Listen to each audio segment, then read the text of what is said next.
na kami pumakno nga nibiyagan nindat mo. Idatanda kami bikan mangat na pinhud mo. Dawat milinggop hino aya tuboblemi. He ay makiwada-wada kida kami. He ay makiwada-wada kida kami. Ay makiwada-wada, ay makiwada-wada kida kami. Bismillahirrahmanirrahim. Assalamualaikum warahmatullahi ta'ala wal barakatuh. Salam pa mga kiaulungan sing Tuhan. Pianaugan niya Nabi Iban Quran. Kasilasan niya sa plag pakatilingkal alam. Maglasa kita niyo bat kumanang. Mbo Tuhan, tunggal nu sa sangdolan kami. Buwanin kami rijiki maglabi-labi. Lausangom rahmat nu subay pinugji. Hangkan kita bi subay magkasih-kasih.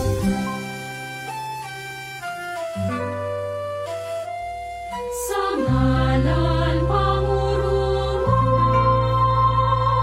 pangutuyong Espiritong kalatagnon. Pangurumon kang usalat, pangkalikupanan. Pangurumon kang pamirayan, at kang walay sikog balantang nga makagululang. Pangurumon kang sinlakan, Pangurumon kang apakatang, Pangurumon kang kasangpan, Pangurumon kang suwadyan, Pangurumon kang panguloy, pangirayon, pangitapan, pangitoy, watang walay sikog balantang nga makagululang.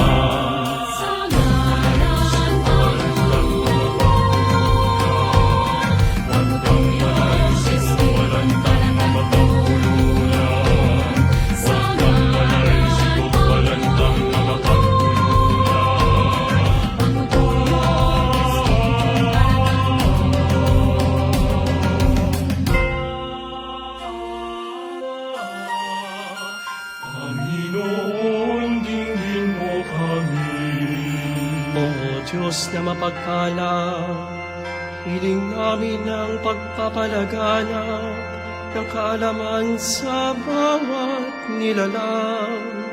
Panginoon, dinggin mo kami. O Diyos ng awa, bigyan mo kami ng kakayahan sa pagtataguyod ng pakikipag-ugnayan sa bawat isa. Panginoon, dinggin mo kami. O Diyos na mapagkalinga, mangyaring ikawan ang pagpapaunlad ng kalikasan ng tao sa mundo. Panginoon, dinggin mo kami. O Diyos na pag-ibig, tulutan mo ang aming bansa ng pagkakaisa at pagkakaunawaan sa gitna ng pagkakaiba-iba. Panginoon, dinggin mo kami.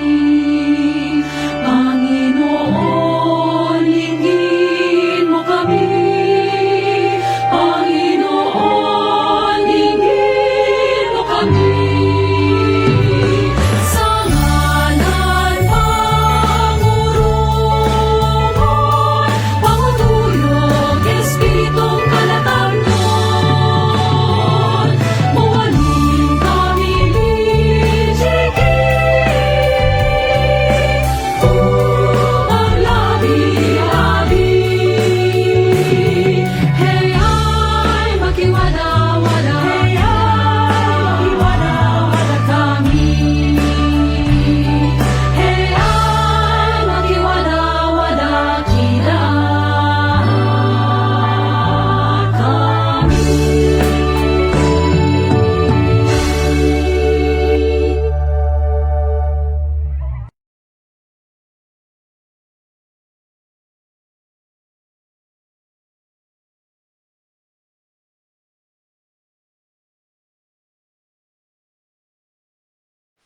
bayang magiliw.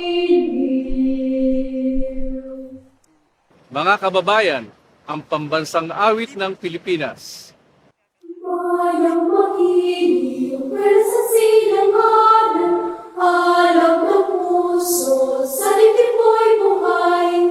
Lupang hinirang, tuyad ka ng magiting, sa manlulupin, ikaw pasisingin, sa dagat at puno, sa simoy, sa langit mong mukha, may nilagang tula at awit sa paglayang pinamahal, ang kisap ng matawan mo'y tagumpay na naglilinig, ang bituin at araw niya ka ng pamay magdidilig, lupa ng araw na luwalhati pagsinta mo'y langit sa piling mo.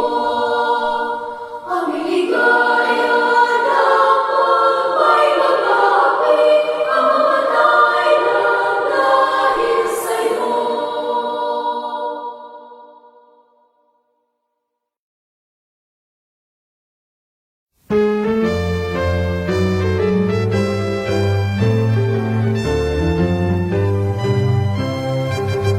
Dumating na ang bagong pag-asa ng ating bansang sinisinta. Ang DOST ay sumilang na lingkod ng bayang sa tuwina. Pagtuklas ng bagong kanunungan sa iba't ibang uring agam. Pagtitig sa ganan at kaunlaran ng ating lipunan. Ibandila ang kanyang sagisag, kay tanda ng pagsisita. Pagmulat nating pangarap ay biyayang malalasang. Magpugay tayo ng sabay-sabay, mabuhay, mabuhay ang DOST. Ang siyensya'y sandigan na maunlad na bayan, layunin dakila at maipagkakapuri, at kaisa ng dalangin para sa ilang bayan. Mabuhay, mabuhay ang DOST. Ang siyensya'y sandigan na maunlad na bayan, layunin dakila at maipagkakapuri, at kaisa ng dalangin para sa ilang bayan.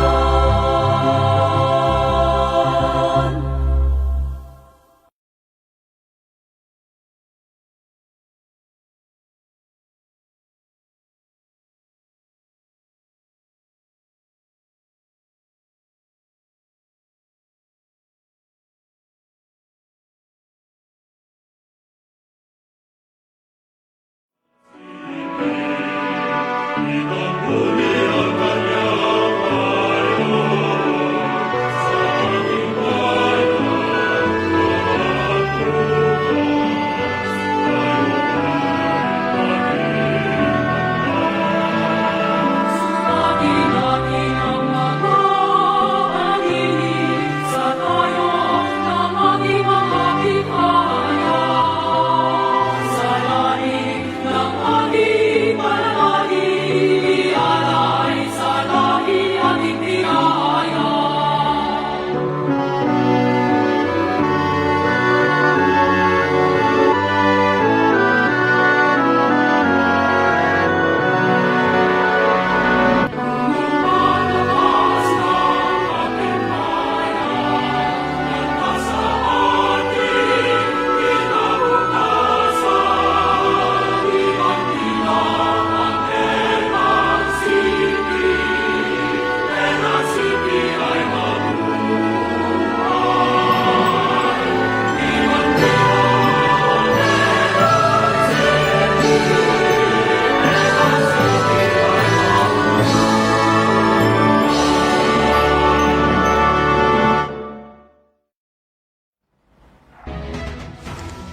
Good morning and welcome to National Research Council of the Philippines Mindanao Policy Forum.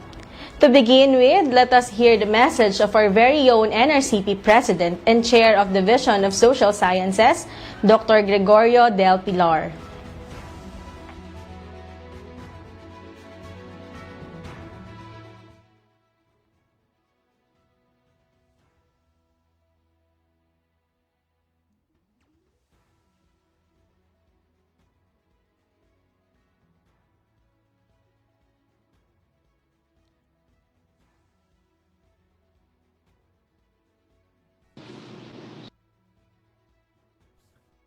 Magandang umaga po sa lahat. Isa po sa mahahalagang mandato ng Pambansang Sanggunian ng Pananaliksik ng Pilipinas o NRCP ay ang pagsasagawa ng pananaliksik para sa kapakanan ng publiko. Sa pagpapatupad ng mandatong ito, nangangala po ang aming mga mananaliksik ng datos tungkol sa mahahalagang paksa na inihaharap sa mga mambabata sa bansa at sa mga lokalidad nito. Ang Mindanao Policy Forum ay ikatlo sa mga forum na inihanda ng NRCP ngayong taon.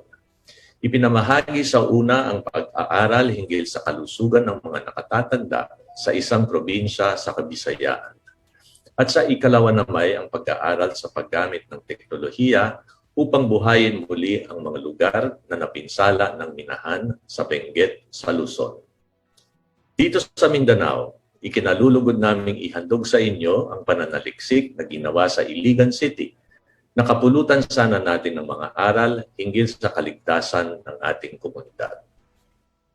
Salamat sa ating mga kasapi sa NRCP na sina Dr. Nympha Bracamonte, Dr. Sulpecia Ponce at Dr. Liwayway Viloria para sa kanilang kasipagan at dedikasyon upang ihatid ang resulta ng kanilang pananaliksik na pinamagatang Disaster Response and Climate Change Adaptation in 2 river systems in Iligan City. Ganap din ang aking tuwa sa pagdalo at pakikisangkot ng mga pangunahing opisyal ng lungsod ng Iligan. Isang magandang balita na malugod ninyong tinanggap ang resulta ng pananaliksik at bukas ang inyong nasasakupang pamayanan at mga barangay sa pagbubuo ng mga pulisiyang alinsunod sa rekomendasyon ng pag-aaral. Nais din po naming malaman ang inyong opinyon at saloobin sa ating paksa at sa maitutulong pa ng mga pananaliksik sa ating mga pamayanan. Maraming salamat sa ating mga taga-subaybay sa Policy Forum, kay Kalihim Fortunato de la Peña ng DOST sa inyong pagdalo at sa inyong bibigkasing mensahe, at sa ibang mga kaibigan at panauhin na kasama natin ngayong umaga. Naway ikasiyan ninyo ang talakayang ating gagawin, mabuhay ang mga mananaliksik sa Pilipinas at ang mga pamayanang kanilang pinaglilingkuran.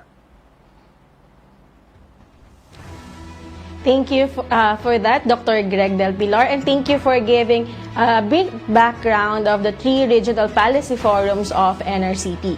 We also have with us today is Dr. Renato Solidum, DOST Undersecretary for S&T Services and a regular member of NRCP Division of Earth and Space Sciences. Dr. Solidum? Thank you very much. We send our warmest greetings to the Honorable Guest, DOST Secretary Fortunato Peña, Representative of Iligan City, Frederick Xiao, Mayor Celso Encia of Iligan, NRCP President Gregorio del Pilar, NRCP Executive Director Maria Tessa Magaysay, also to Dr. Nympha Bracamonte, the research team responsible for the results we will hear today, the city and barangay officials and residents collaborated and supported the researchers and to the participants of this webinar. The next disaster happened when the memories of the last one have been forgotten. Nangyayari po ang isang disaster kapag nalimutan na natin ang huling disaster na nangyari sa atin. This saying reminds us that our lessons from each of our disaster experiences should not be lost after the next set of local officials have been elected. One of the best ways of retaining these lessons is to make them a part of our local and national policy and action plans. And one of the proven methods to put context into local policies is to engage the local community. All of us here have stories of our encounters with disasters. In late 2020, successive typhoons, Rolly, Quinta, and Ulysses devastated northern and central Philippines, dealing major economic and social impacts to community, especially to Region 2, National Capital Region, and Region 5. It was estimated that the economic losses in the agricultural sector alone was more than 12 billion pesos. This kind of narrative is repeated every few years or so in different parts of the country. If local governments have not instituted disaster risk and management plans, how much larger would have been the damage caused? A similar situation of 3 successive typhoons, Unding, Violeta, and Winnie, devastated Region 3 in November 2004 and part of Calabarzon. A year later, DOST through FIVOX and Pagasa, together with DNR, MGB, and the Office of Civil Defense, began instituting the Community-Based Early Warning System, or CBEWS, as an approach to build the resilience of the municipalities of the Real, Infanta, and Nakar in Quezon and Aurora provinces. This was done by building their own capabilities and capacities, including their local knowledge and practices after a period of technical assistance by the national agencies. CBUS is a system for issuing hazard warnings that is co-developed with technical authorities, but managed and maintained by the community it gives importance to, the lived experiences of the members of the community who are directly affected by the devastating hazards, and recognizes that these are valuable evidence for community resilience or the lack thereof. Under the Project CBUS for tsunami, flood, and landslides, under the READY project were co-developed and implemented in 12 pilot provinces between 2007 and 2012. And in particular, the CBUS for tsunami has proven a few times when barangays evacuated themselves on the strength of their own decision to their identified evacuation areas when a tsunami warning was issued to their town. That example of community decision-making demonstrates that community-based early warning system provides communities and local leaders with relevant information of risks that they can translate into their own prevention and mitigation, and preparedness and response plans and actions. CBUS helps us to reduce loss of lives and assets by ensuring that individuals and communities have science-based appreciation and science-based knowledge of what is threatening them, and that they are capable of appropriate responses to the threat in a timely manner, using the means that are available and meaningful to their context. In 2011 and 2012, Typhoon Pablo and Sendong, respectively, caused much damage in western Mindanao. The cities of Cagayan de Oro and Iligan were particularly hard hit. To assist the recovery and rebuilding of these cities, community-based disaster risk reduction and management efforts were introduced in 2012 through the Twin Phoenix Project. Similar to CBUS, implemented in Real, Infanta, and Nakar, the project used the same approach of directly engaging those who have experienced the calamities.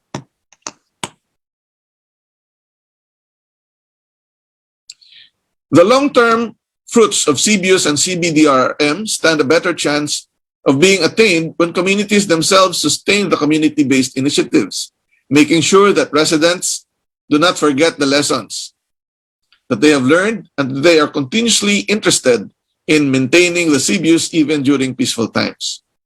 I will repeat what I said at the beginning, that one of the best ways of retaining these lessons is to make them part of our local and national policies.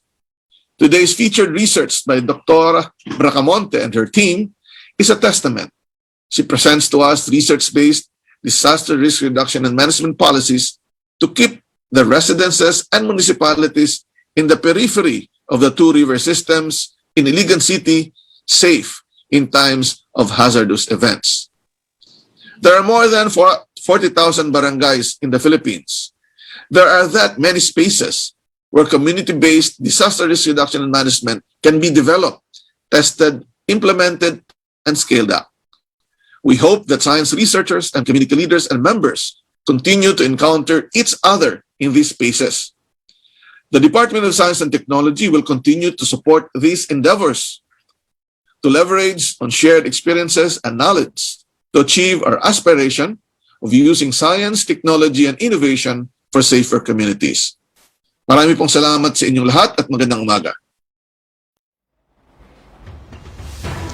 Thank you, Dr. Solidum, and thank you for stressing out the importance of community-based preparedness. And now we are fortunate that the district representative of the Lone District of Iligan City is here with us today. Let us all welcome Congressman Frederick Xiao. Or DRRM. To the officers and members of the National Research Council of the Philippines and the Department of Science and Technology, distinguished guests, government officials, attendees, friends, ladies and gentlemen, a pleasant day. Thank you for giving me this opportunity to deliver a message at this forum. The tropical storm, Washi, known locally as Sendong, served as an important eye-opener for Iligan City about the importance of disaster risk reduction and management, or DRRM. While historically, the city is not known to be prone to disasters, the disaster triggered by Sendong in December 16, 2011 proved that at a time of climate change, there is no room for complacency and inaction.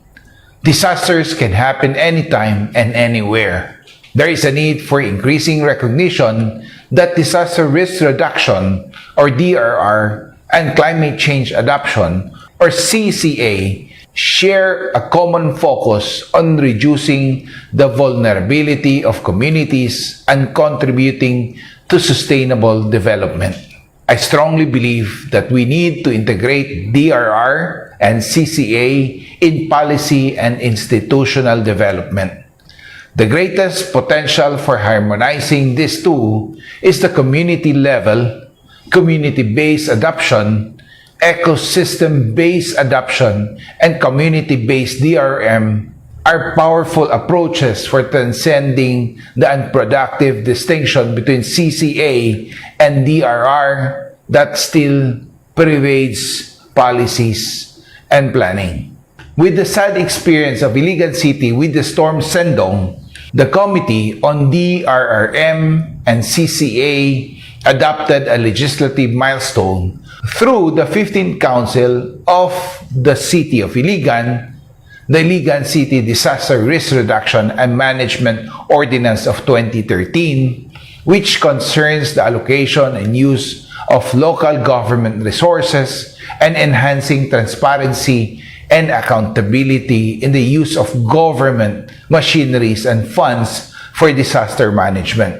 As the chairman of the Committee on DRRM and CCA, effective and progressive public service was my main thrust for Iligan City to be safe and disaster resilient. It is important to generate increased interest among the local government leaders of Iligan, community leaders, implementing national agencies, and other concerned stakeholders to reduce disaster risk for the most vulnerable people in the hazard areas of our city.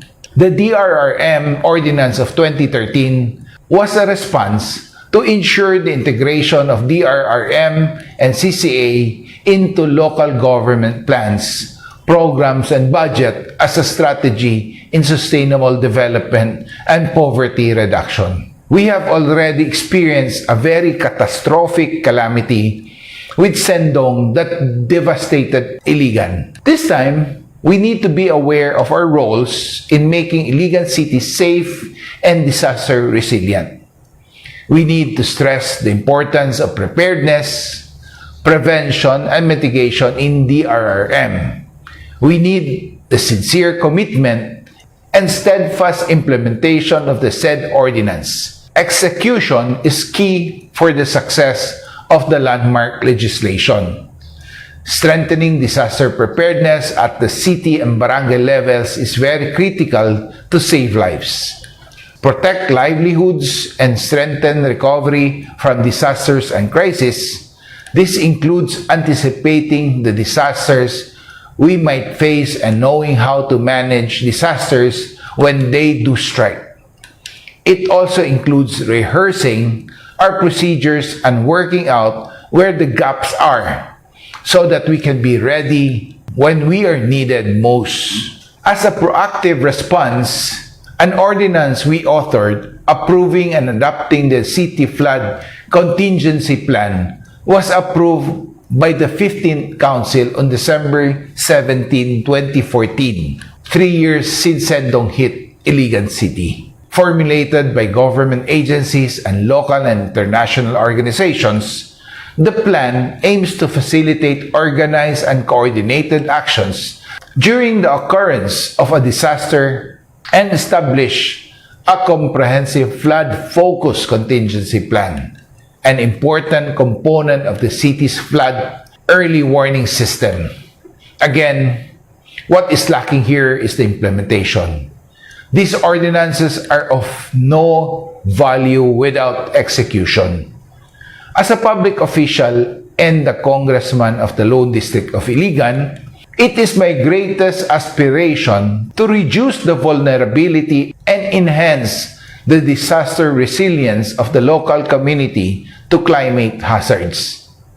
I envision Iligan City to be more proactive in reducing the impact of disaster on our community. I strongly uphold the overall vision of the National Disaster Risk Reduction and Management Council, safer, adaptive, and disaster-resilient Filipino community toward sustainable development. My congratulations to the organizations of this Mindanao Regional Policy Forum conducted by the National Research Council of the Philippines with Executive Director Dr. Marieta Banyas Sumagaysay and Dr. Nympha Bracamonte from the Division of Social Sciences. I would also like to remind everyone to keep observing our standard health protocols. Let's keep wearing our face masks and face shields and wash and disinfect our hands regularly. Stay safe, everyone. Thank you for listening. Thank you so much, Congressman Xiao. And noted po on your point. So, tandaan po natin, always wear our face mask, lalo na kung may kasama tayo sa room or sa lugar. And then, always wash our hands. Marami pong salamat sa paalala, Congressman Xiao. And now, let us hear the message of the ever-supportive DOST Secretary and the regular member of NRCP Division of Engineering and Industrial Research, Professor Secretary Fortunato de la Peña. Good morning, everyone. Allow me to extend my warmest regards to our esteemed guest, the representative of Iligan City, Frederick Xiao, to DOST Undersecretary Renato Solidum, to the President of the NRCP, Gregorio del Pilar, to the NRCP Executive Director, Marieta Sumagaysay, and Dr. Nympha Bracamonte and her research team, composed of to Dr. Sulpecia Ponce, to Dr. Liwayway Biloria, and to Professor Annabel Embornas and their members, the local leaders, barangay officials, and residents who collaborated and supported the researchers, and to the participants of this webinar. Since November 2020, there is a group of national and regional government agencies and offices formed into what is called the Task Force Build Back Better. This group is responsible for identifying and implementing the recovery and rehabilitation of communities in Luzon devastated by typhoons Quinta, Rolly, and Ulysses late last year. Are you among those who constantly ask why do we Filipinos repeatedly experience the need to divert resources towards rebuilding from disasters? Are you among those who reflect, where would the Philippines now stand in development? Were not our gains intermittently wiped out by calamities? These kinds of reflections are truly useful and helpful, especially if they stimulate critical analysis and spur people to take actions to improve the situation. That is the reason why we have today this forum, the Mindanao Policy Forum. We thank our research partners, Dr. Bracamonte, for taking the lead in this research endeavor, as well as our community partners represented here today by their barangay chairs for welcoming the researchers into their communities. But let me ask you, dear colleagues and guests, do you look at disasters from the perspective of a glass half empty or a glass half full? Because there is another track of question we probably hear less often. If our national and local governments did not institute any disaster risk reduction and management efforts, how much bigger would have been our losses after each disaster? This is a question that is difficult to answer because we cannot directly see and measure possibilities and potentials. I am saying this to encourage you, especially our local leaders and communities, not to lose interest and heart in continually investing in disaster risk reduction and management, in making local resolutions, in making contingency plans, in making local DRRM plans, in making local climate change action plans, and many other plans being asked by the Department of Interior and local government, because every prevention and mitigation investment and every preparedness and response actions that were taken must have surely saved lives and properties, only that we cannot easily estimate those who should have been dead or those properties that should have been damaged if the local DRRM plans or the LCCAP were not in place. Kung wala ang mga barangay and municipal resolutions at ang mga action plans na inyong ginawa para sa disaster risk reduction and management, baka mas marami pang nangamatay at nangasira nung dumaan ang kalamidad. Again, let me congratulate our partners in this research, Dr. Bracamonte and her research team, and our barangay leaders and community members, and the city and district officials for supporting each other in this endeavor. It is my hope that the linkages we forge today between our technical experts, the government officials, and the communities will fortify our efforts to build a disaster-resilient nation. Thank you for joining the Mindanao Policy Forum. Good morning and mabuhay!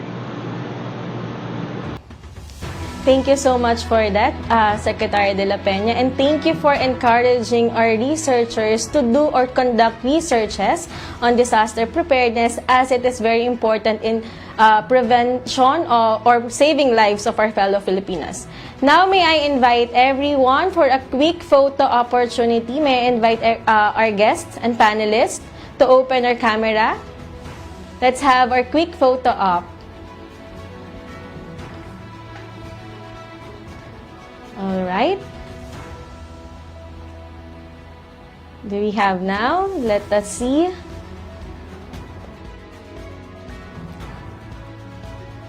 All right. So, buksan lang po natin ang ating mga cameras, ang ating mga panelists and guests.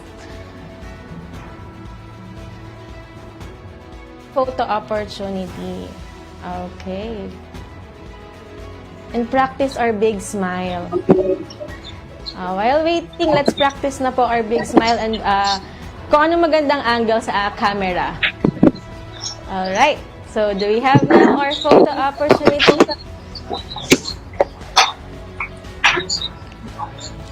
Okay, so, yun po, ulitin ko lang, no? Maganda yung message po ni Secretary de la Peña. So, maganda po na makapag-conduct tayo ng researches on disaster preparedness. Sabi nga po ni Secretary de la Peña, yung mga researches on these topics can save lives of our fellow Filipinos. So, maganda pong message siya ng ating Secretary, Fortunato de la Peña. Alright, so, na-practice na po ba ang mga smiles? Our biggest or widest smile? And our camera angle?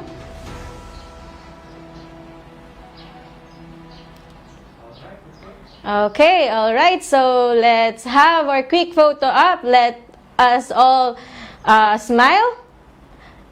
In 1, 2, 3, smile po tayo lahat.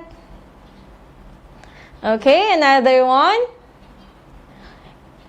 In 1, 2, 3, smile. Okay, so do we still have another? So another shot. 1, 2, 3, smile.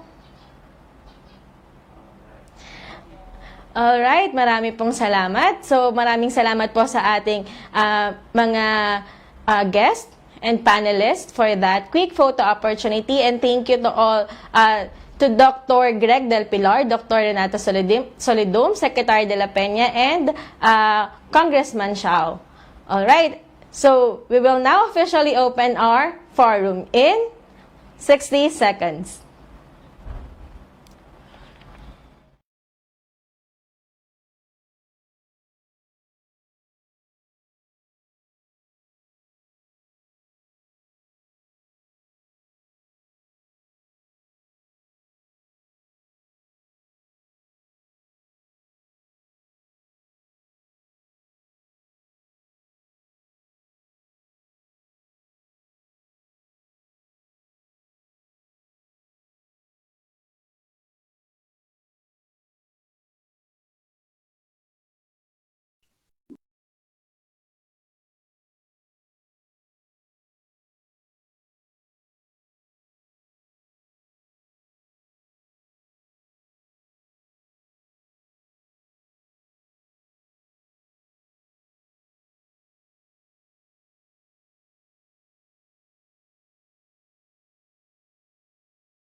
Mindanao Policy Forum with the theme Keeping Everyone Safe, Disaster Management Towards Climate Change Adaptation in the Two River Systems in Iligan City.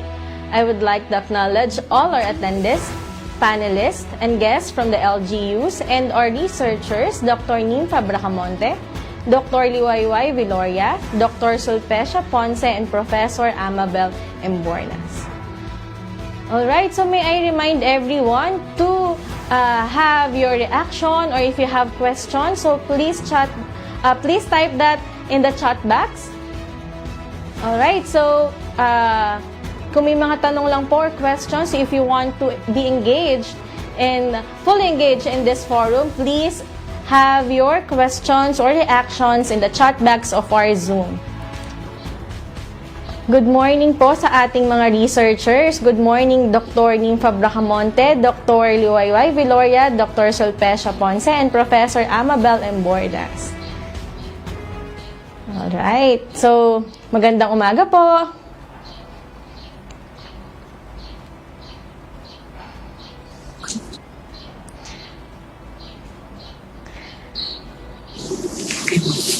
Magandang umaga po sa ating mga researchers. Maayong buntag. Maayong buntag po. Magandang umaga. Ayan. So, sa ating mga attendees and panelists, I have a question po So, ano po ba yung ating sendong experience? So, as we all know, itong ating forum will discuss on sendong.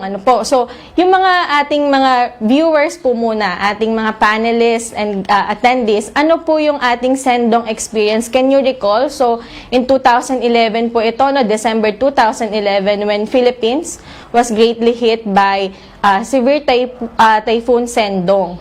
So, please have your reaction or yung experience nyo in the chat box. So, babasahin po natin yan sa ating mga viewers.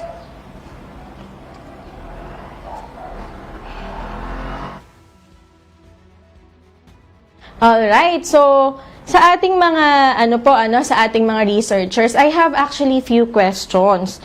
So first po is kay Dr. Nympha Bracamonte. Ma'am, good morning po.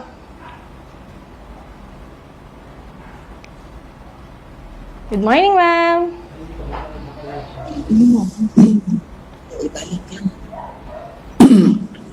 Good morning, ma'am.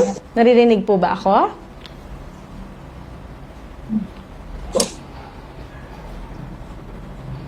Yes.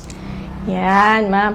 Magandang umaga po muli. So, ang question ko, ma'am, so many viewers and attendees probably is asking why Typhoon Sendong? Bakit po ba Typhoon Sendong yung ating napili na study? And what was the experience of Mindanao with Sendong?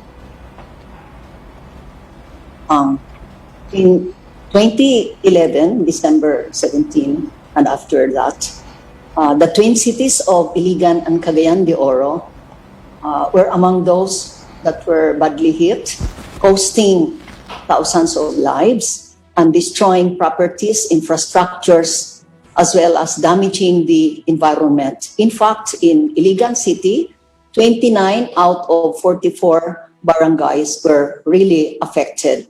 And in the academe, we are a producer of knowledge, and it behoves upon us to document the experiences so that we can share them and later on reflect on the experiences. And most importantly, we believe the pillars of sustainable development, as well as the embodiments of climate disaster resilience. So it is very important that we put science through research and eventually later on move forwards to action.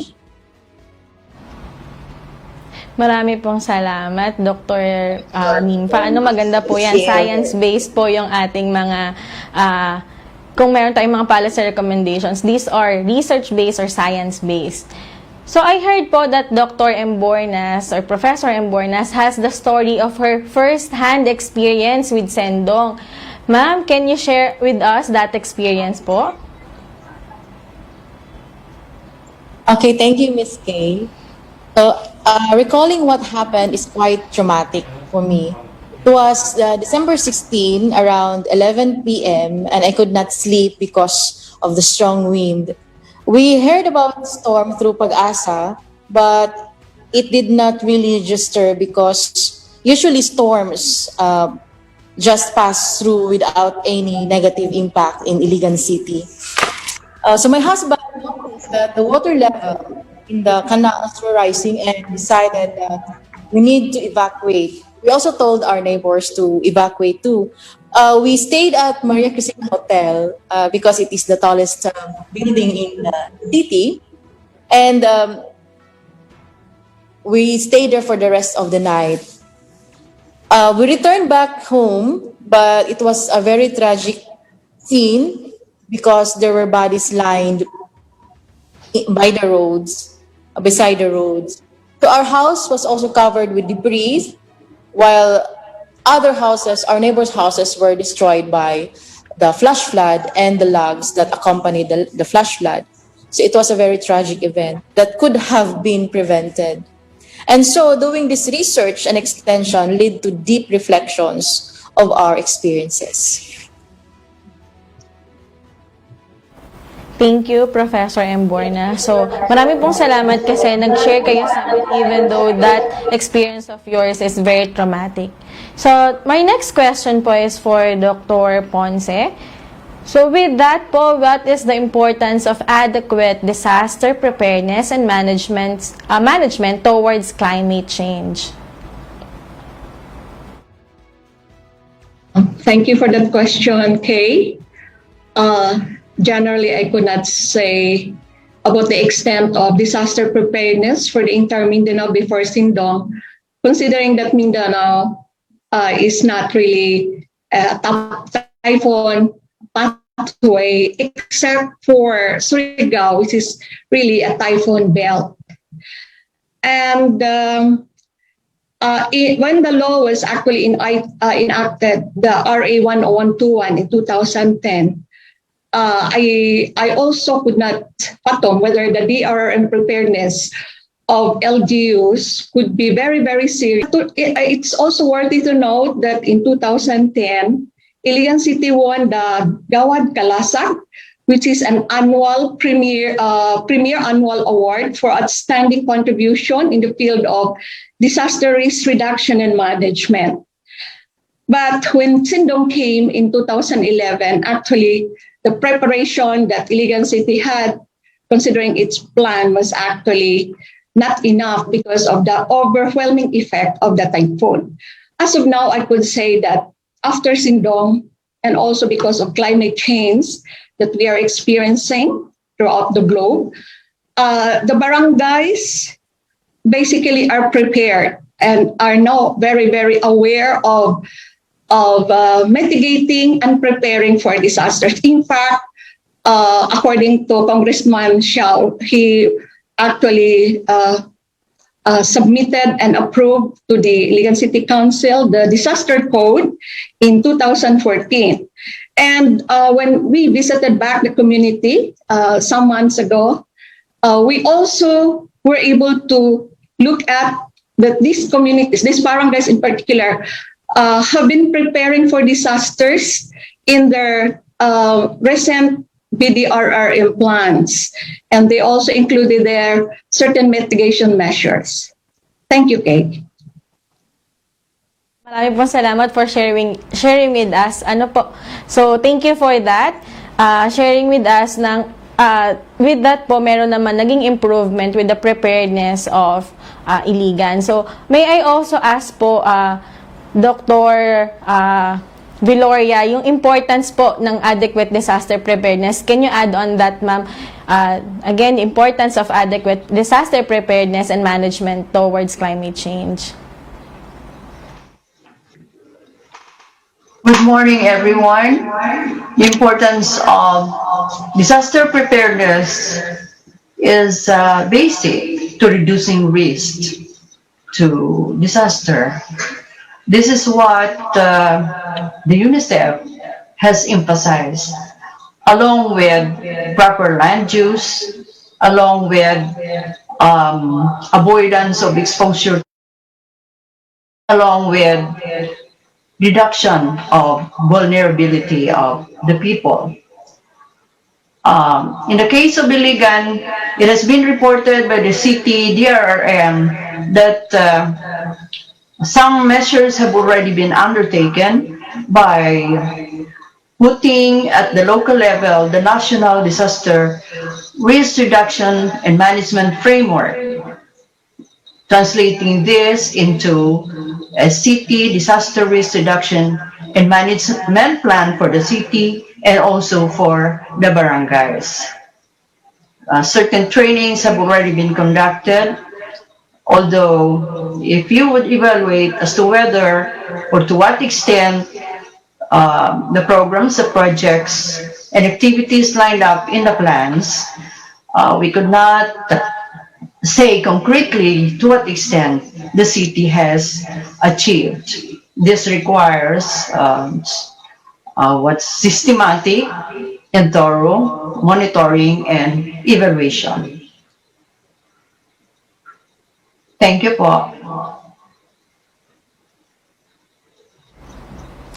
Thank you, Dr. Viloria. So my last question na po, as researchers with personal experiences on how natural catastrophe hardly hit, what do you hope to achieve in today's forum? Certainly, the barangays involved in the study and for those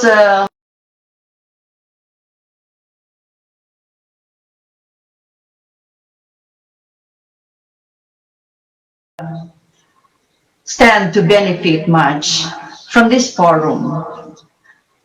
The condition is, or as long as the barangays would approve or adopt and provide the necessary budget allocation, and after which, and of course, promise or commit to carry out strictly and consistently the policy recommendations that the research team has put forward along disaster prevention and mitigation, disaster response, disaster recovery and rehabilitation, and disaster preparedness, of course. We are going to, if these are to be also considered by the barangays concerned, we are proposing the monitoring and evaluation tools.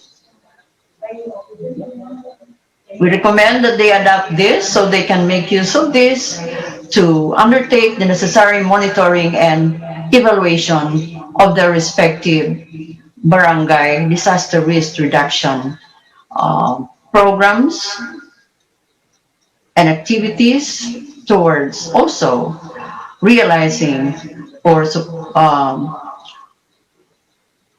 implementing the proposed policy recommendations. Thank you for that, Dr. Viloria. And I hope na maging maganda po talaga yung ating magiging discussion and magiging output na itong ating forum. With that, let us all watch this.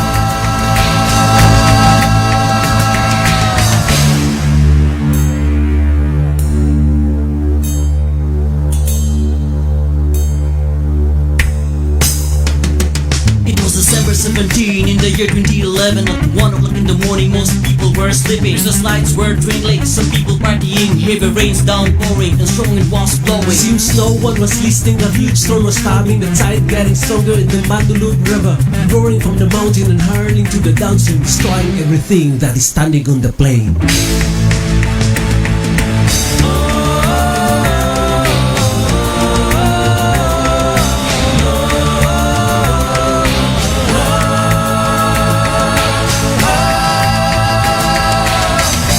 Kailan nyo pakikinggan at nararamdaman ang bighati ng kalikasan?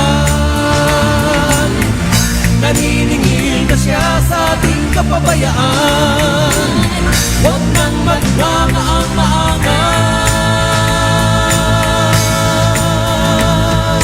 face of devastation looks like ghosts on the bodies everywhere, many buried in the seals. Communities erased, many people have vanished. Bridges, houses, and cars were damaged. If not of the lands, had it not been of the map, many people's lives could have been spared from the flood. The blame is on the greedy miners and landers, and the government that did nothing must be blamed. Kailan nyo pakikinggan at mararamdaman ang bighati ng kalikasan? Naniningil na siya sa inyong kasakiman.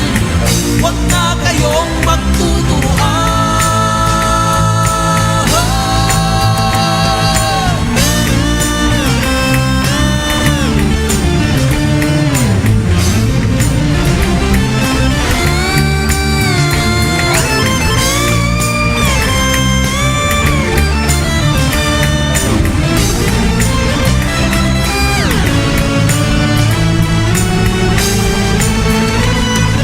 The lessons from Sendong must not be forgotten. Before any storm, get into the preparation. When there is disaster, quick response should be quicker. Otherwise, it will be another disaster. Listen to the tales that survivors can tell, from the poorest of the poor to some well-off people. Doses of relief are enough for their grief, but we need to get up and rebuild our lives.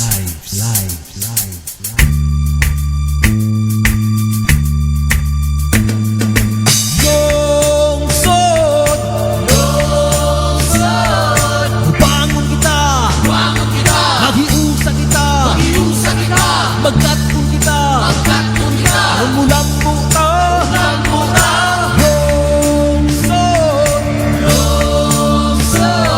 ang kinaiyahan, atong ampingan, bugtong puyanan, kaliwatan, lungsod.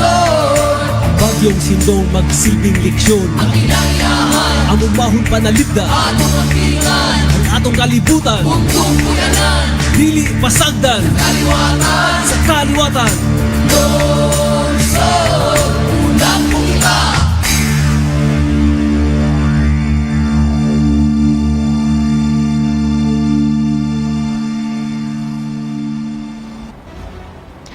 Maraming salamat for that EVP presentation of the lessons of Sendong. So makikita po natin dito yung naging epekto ng bagyong Sendong sa Mindanao. And I want to emphasize the message on that EVP na mahalaga talaga na mayroong disaster preparedness and quick response during disaster.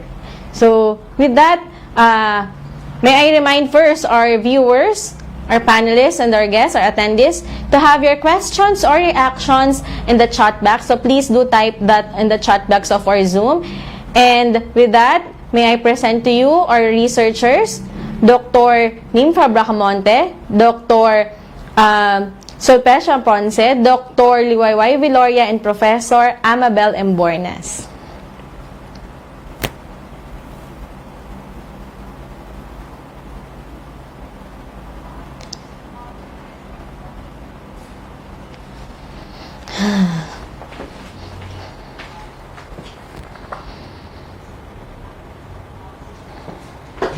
NRCP funded study entitled Disaster Response and Climate Change Adaptation in Two River Systems of Iligan City.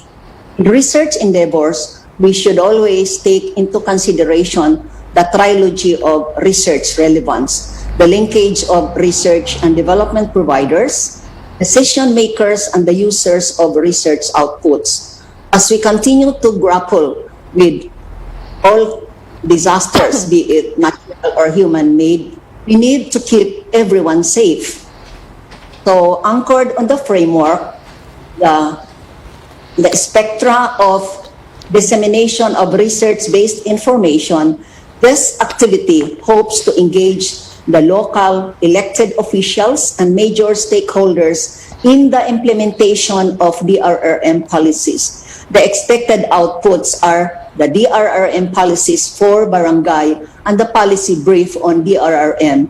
On December 16, 2011, we recall, Tropical Storm Sindong made landfall over Mindanao. Intense rain resulted in severe flash flooding, causing catastrophic damage to life and property. The total of 1,147 people lost their lives. Iligan City here bear much of the damage as heavy rainfall triggered flash flooding along the two rivers, the Mandulog and the Pugaan. At the riverbanks of these are four barangays, the Mandulog, Hinaplanon, Pugaan, and Palao. These are our study research sites. Our study has two phases. Phase 1 endeavors to disseminate the disaster preparedness, response, rehabilitation, and adaptation strategies of Sindong-affected communities. Phase 2 is all about capacity building for disaster risk reduction and management of these communities. We conducted interviews, focus group discussions, and surveys among the different stakeholders. Secondary and archival data were also used. Ethical evaluation, of course, and entry protocols were followed. Data validation was conducted in 4 sites. Capacity training for Phase 2 was conducted over 2 days in the MSU IIT campus and in situ in the barangays. Informed by the Hugo framework for action on which the Philippine National DRRM Plan is founded, this is the conceptual framework of the study with timelines on before, during, and after. The damage assessment and loss analysis for the immense damage and to property and utilities, the total cost for infrastructure and utilities, social sector, and economic sector losses amount to 919.4 million pesos. The flood survivor respondents are predominantly female with ages averaging 44 years old. The modal average of residency in the area is about 31 to 35 years. Almost half are Cebuano Bisaya, while some claim to be Iliganon. Majority of the respondents reach high school and some were high school graduates. More than half of the respondents are housekeepers, not surprising, since the majority of the respondents are females. Most of the respondents, especially from Barangay, Mandulog, and Pugaan, report a monthly income of less than 5,000 pesos, which is below the poverty line. The main source of income are private employment, construction, and farming. Sindong caused some of their family members to die or go missing. Several persons were reported to have wound infection, cancer, and cardiac arrest, which are not, of course, necessarily due to Sindong. Our interviews reveal the Iligan residents were taken by surprise by the intensity of Sindong due to the fact that Iligan City is not usually a typhoon hit area. A large majority admit to being complacent, thinking that the typhoon would not bring the usual heavy rains, and some report are having heard any warning of danger or being too busy to pay attention to such warning, and some people outright did not believe the weather warnings. When the disaster came, barangay officials in Hinaplanon and Mandulog were caught off guard by the lack of preparation and the fact that they too were victims. Barangay Pugaan and Palao were spared the worst hit of the typhoon, and families were given assistance immediately after the typhoon. Their experience with Sindong heightened the barangay's response mechanism so that when Typhoon Pablo the following year struck, the barangays reportedly had 0 casualties. Lion agencies provided the basic necessities and psychosocial needs, especially stress debriefing to affected residents. After a month in the evacuation centers, Sindong victims returned to their communities only to find the destroyed houses and unsafe living conditions. The magnitude of the task of rebuilding was daunting for the city government. Recovery and relocation efforts were launched by various government agencies in partnership with the humanitarian organizations. According to the to the DRM officer, and let me read. The mechanized battalion as first responder was not able to penetrate immediately to Hinaplanon because their vehicle could not pass through due to flash flood. By the time they passed through Tubod Bridge, the bridge in Mandulog was already damaged. Otherwise, they could have been also among the casualties. From the mechanized infantry battalion, even when we were hit there, because we were the first responder in the early morning on December 17, and we were in Bayog Island in the afternoon for rescue and retrieval, there was no way of stopping. Even when we were so hungry, we lose appetite after seeing and retrieving the dead bodies buried in the debris and logs. An informant also said many of the pre-identified evacuation centers were damaged by the flood during Sindong, that other schools, churches, which were not earlier identified by DSWD, served as evacuation center. In fact, MSU IIT was among the instant evacuation center. A DPWH informant said our office had to rent on credit basis worth millions of some heavy equipment to be used for the clearing operation. We hired laborers for the clearing operation. We housed them in the office as they are sleeping there, and we, the DPWH officials and staff, contributed for their daily subsistence. According to the CSWD informant, this is the beauty of Iligan. People readily gave for the Sindong victims. Note that the civil society and the private organizations stepped up to provide relief items, rescue and communication equipment, and other cash, food, and non-food aid. They also assisted in formulating the barangay risk reduction programs. While infrastructure recovery, housing, and economic assistance had been undertaken, affected barangays have yet to fully recover. At the time of the study, barangay officials stated that some have not received the cash assistance to rebuild the damaged houses, and some of their constituents were not included in the beneficiaries of resettlement projects. Flood prevention and mitigation programs were spearheaded by various agencies before Sindong happened. The DPWH, for instance, did dredging operation as well as the repair and reconstruction of barangay bridges and roads. The construction of the Sabu Dam, as planned before, is expected to help in the flood mitigation. The city mayor's office also has come up with a comprehensive DRMP for the city for 2013 and 2020. Adaptation and adaptive capacity. Sindong's onslaught has heightened the adaptive capacity of this barangay, as shown in the zero casualty outcome during the Typhoon Pablo. Barangay leadership has proven their ability to respond to disaster and manage the subsequent relief efforts through adequate planning, capacity building, and availability of facilities. Residents are now more weather conscious, and more able-bodied and disaster-trained people are ready to respond in case of disaster. Neighborhood support systems are now in place for neighbors to provide mutual help. Facilities, materials, and financial resources are now available in case another typhoon strikes.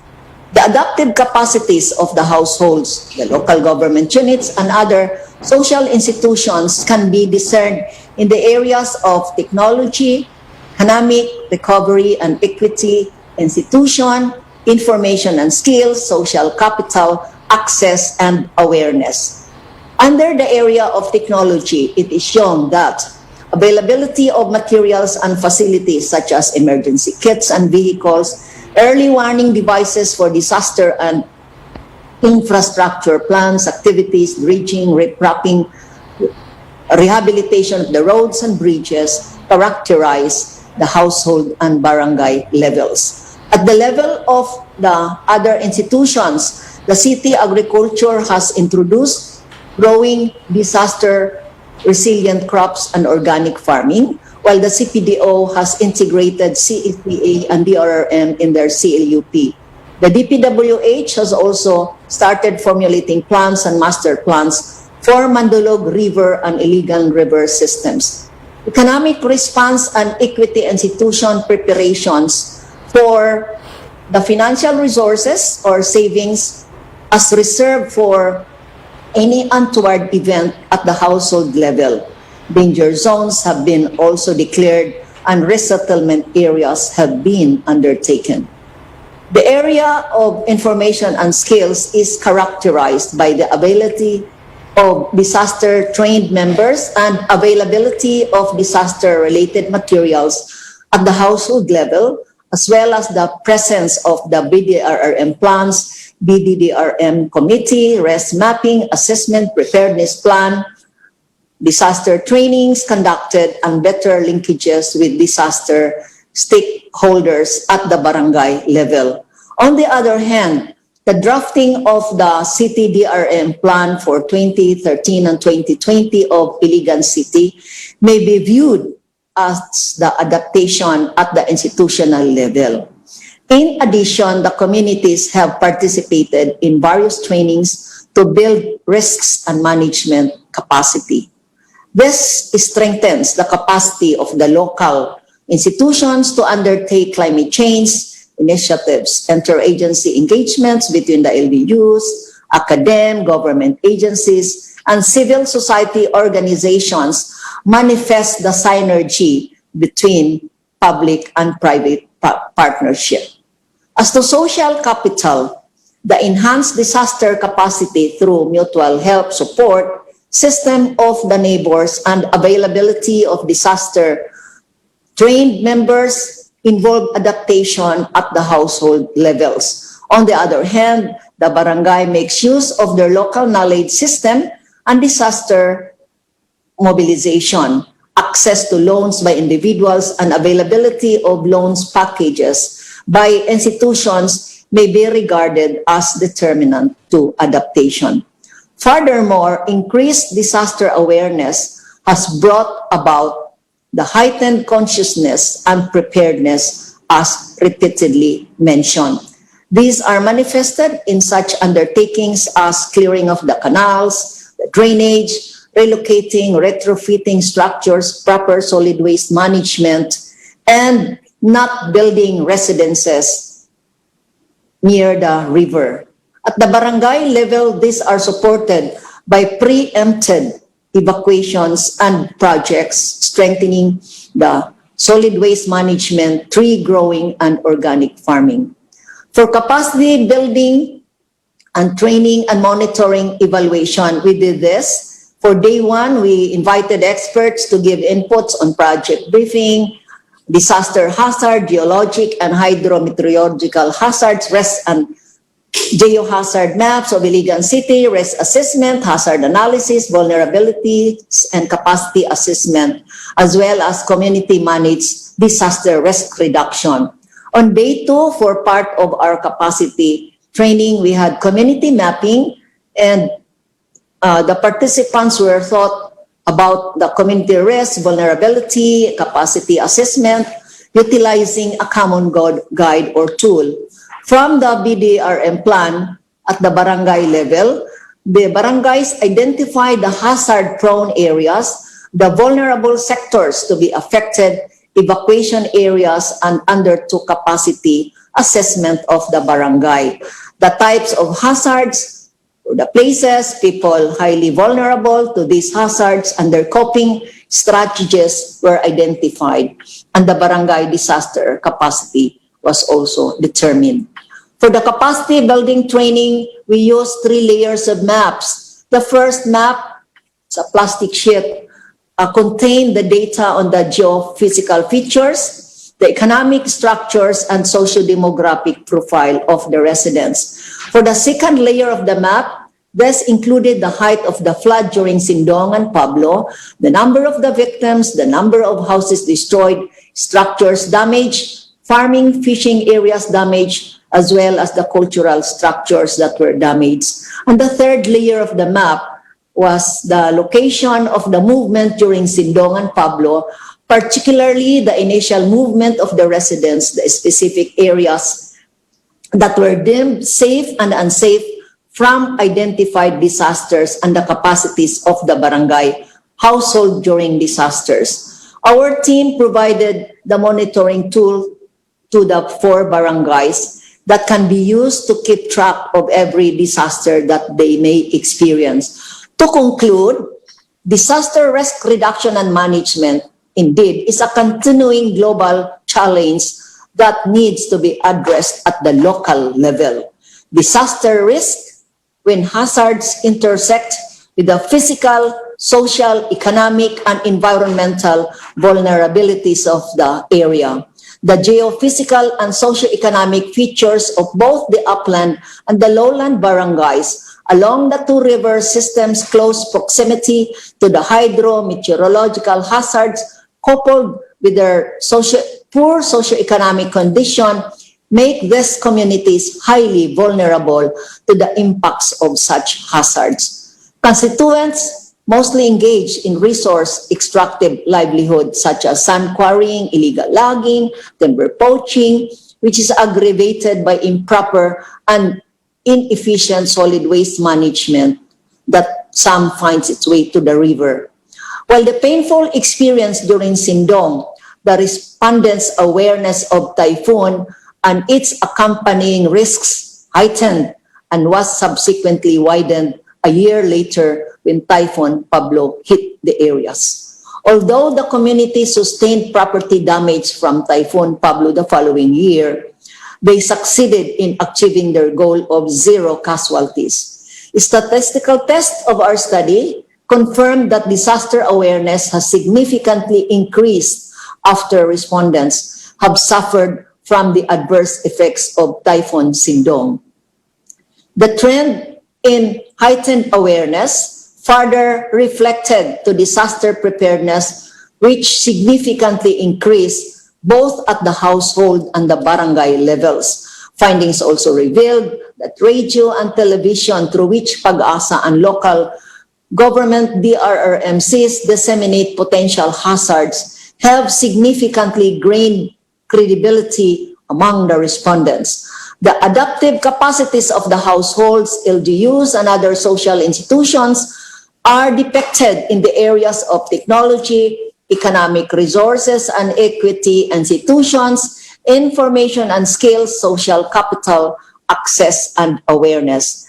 This confirms that Filipinos have indeed a culture of hazard coping by adapting to natural hazards in the flexible rise of technology in domestic architecture and diversified farming methods to formal and informal community stakeholders and reciprocal exchanges as postulated by Bankov in 2003 and illustrated in this study.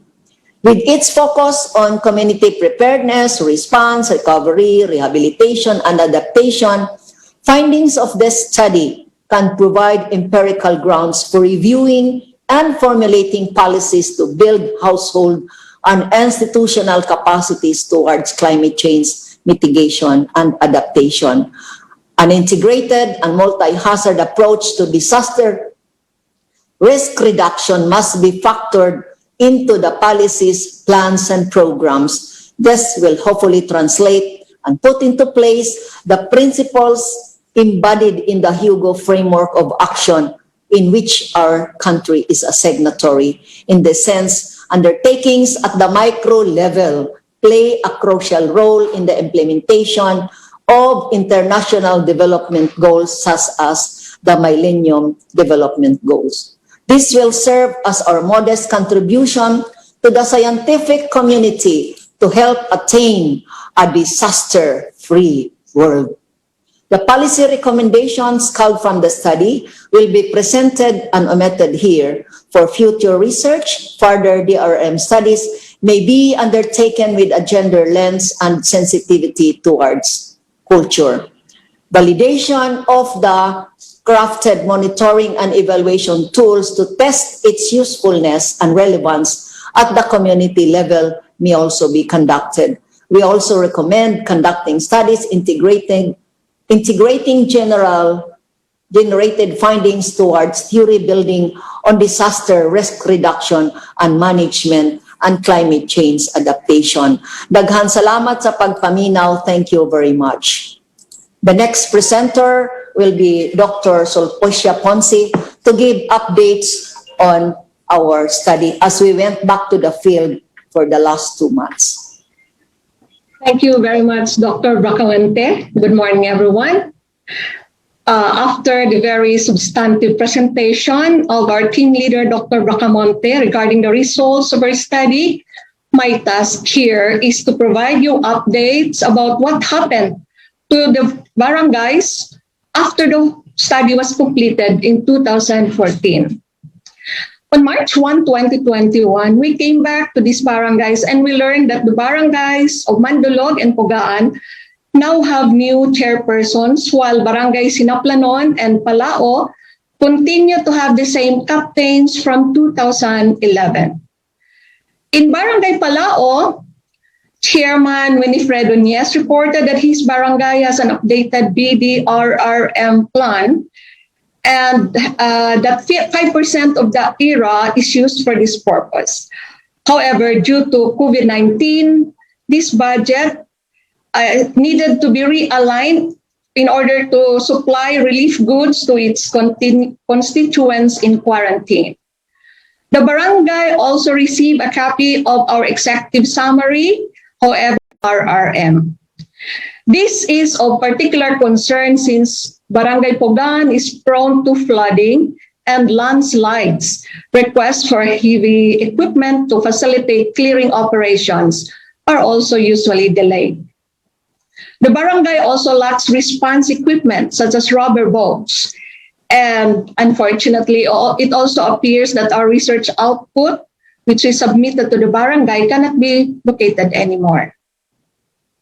We met with Captain Kaumtungan and Kagawad Tilawan of Barangay Mandulog, who informed us that the barangay has an updated BDRRM plan for 2019 to 2021. A contingency plan for river flooding was also crafted.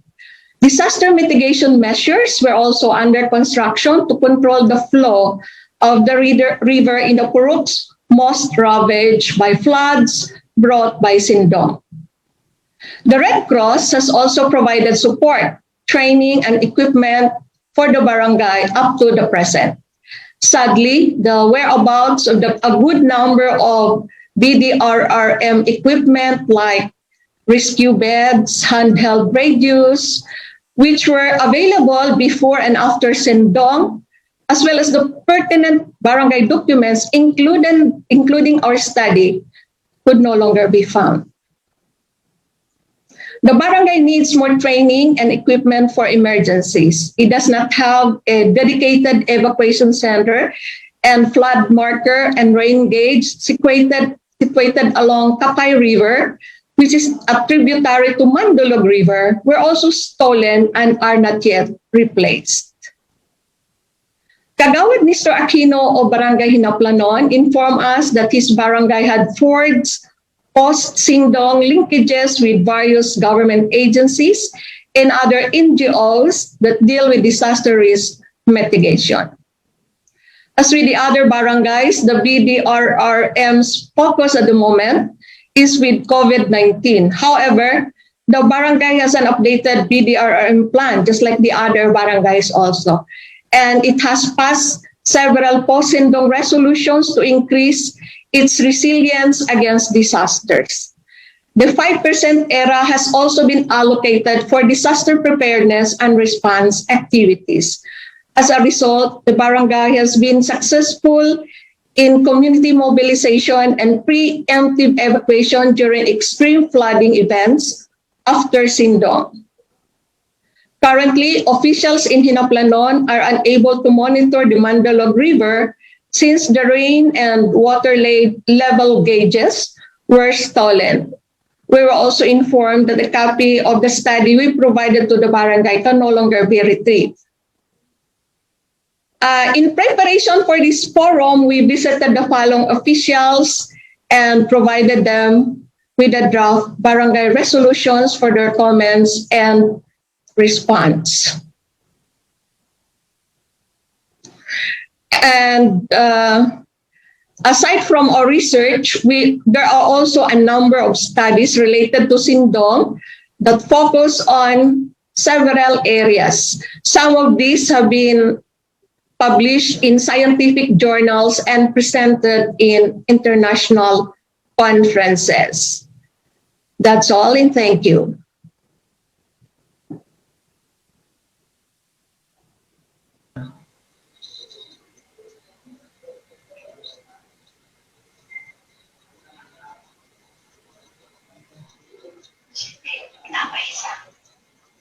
Siamo ver.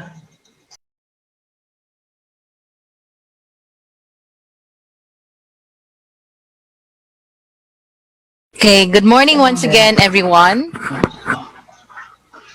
So I'd like to present the draft resolutions that we prepared and presented to the 4 barangays that are involved in this study. So let's start with disaster preparedness. So the draft is read, a draft resolution number blank, series of 2021, a resolution adopting the disaster preparedness of Iligan City. Whereas the Philippines stands to be one of the world's most disaster-prone nations due to its location and natural attributes, and continues to face natural disasters as global climate change that haunt the world today. Whereas the challenge needs to be addressed at the local level, most especially the experience with the 2011 tropical storm Sendong, or international name Washi, that wrought havoc to Iligan people's properties and environment. Whereas rehabilitation and recovery are measures to designed to help improve facilities and restore livelihoods, production levels, and organizational capacities of affected communities and reduce disaster risk in accordance with the Building Back Better principle. Whereas the Mindanao State University Iligan Institute of Technology, with funding from the National Research Council of the Philippines, conducted a study in 2013 to 2014 titled Disaster Management Towards Climate Change Adaptation in Two River Systems in Iligan City, comprising 2 phases. Phase 1, disaster preparedness, response, rehabilitation, and adaptation, and Phase 2, towards capacity building of communities at risks. Phases 1 and 2 covered the Mandalog River System, Mandalog as the upland barangay and Hanaplano as the lowland barangay, and Pugaan River System, Pugaan as the upland barangay and Palao as the lowland barangay. Whereas based on the results of the NRCP-funded research, where it was found that there was low awareness among the respondents of the upcoming Typhoon Sendong, and given their low level of awareness, the respondents were unprepared when the typhoon hit Iligan City. Also, there was a significant result on the statistical test between disaster awareness and preparedness, which means that heightened awareness is reflected in disaster preparedness, which increased during the onslaught of Typhoon Pablo just a year after Typhoon Sendong. Whereas, based on the results of the NRCP-funded research and as provided by Republic Act 10121 or the Philippine Disaster Risk Reduction and Management Act of 2010, every local government unit is tasked to create a local disaster risk reduction and management plan, which covers the 4 aspects of disaster risk reduction and management, namely disaster preparedness, disaster response, disaster prevention and mitigation, and rehabilitation and recovery. Whereas the LDRRMP outlines the activities and programs aimed at strengthening the capacity of the barangay to build disaster resilience through appropriate disaster preparedness. Whereas the LDRRMP should be provided with budget for disaster preparedness activities and programs to include conduct of trainings on disaster preparedness and response, search, rescue, and retrieval operations, conduct of simulation exercises at various levels to test plans and skills, development of information, education, and communication campaign and information sharing between LGU and communities, development of institutionalization of early warning system, information sharing among LGU and communities and the national government, conduct of disaster risk reduction and management researches, conduct of multi-stakeholder dialogue, stockpiling of basic emergency supplies, and other programs and projects of similar nature and which are considered necessary. Resolve that appropriate funds or resources and logistics be provided for the above recommendations to be effectively and efficiently implemented, undertaken, subject to Republic Act 9184, also known as an act providing for the modernization, standardization, and regulation of the procurement activities of the government and for other purposes, and its implementing rules and regulation. Resolve further that copies of this resolution be furnished to the offices of the BDRMC, Association of Barangay Captains, Iligan City Mayor's Office, Office of the Congressional Loan District of Iligan City, CDRRMC, Civil Defense, City Engineer's Office, DILG, Senro, and City Health Office for the information and easy reference. So carried unanimously, and the names of the barangay captains. And for disaster,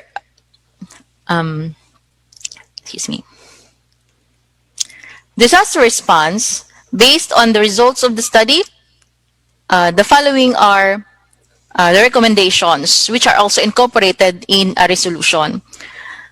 To promote teamwork and exchange of skills in responding to disaster, a regular interagency disaster training will be conducted in the barangay comprising of government and non-government, civilian and military rescue and volunteer groups. At the barangay level, volunteer groups may be organized by the different purok and neighborhood groups, which will be trained for first aid, rescue, and relief operations. Improve early warning system with periodic emergency response skills and effective communication system among puroks within a barangay, between barangays and barangay and city local government units for a well-coordinated disaster response must be institutionalized, maintained, and strengthened in each barangay, particularly in the hazard-prone areas. Evacuation centers should be constructed in safe areas using concrete and other permanent or sturdy materials and designed as flood or climate change adaptation. Basic utilities and facilities should be provided in the barangay evacuation center.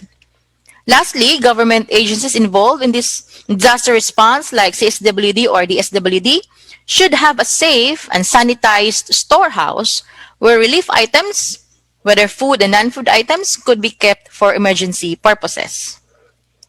So whereas the study team has come up with a monitoring and evaluation tool comprising of 2 sections, baseline information and monitoring and evaluation tools to guide data collection regarding the barangay ecosystem profile, climate and disaster history, nature of hazard or disaster, specific areas and people affected, and classification of affected people and effect, and the type and estimate amount of damage. Okay, thank you very much. I now move on to Dr. Viloria.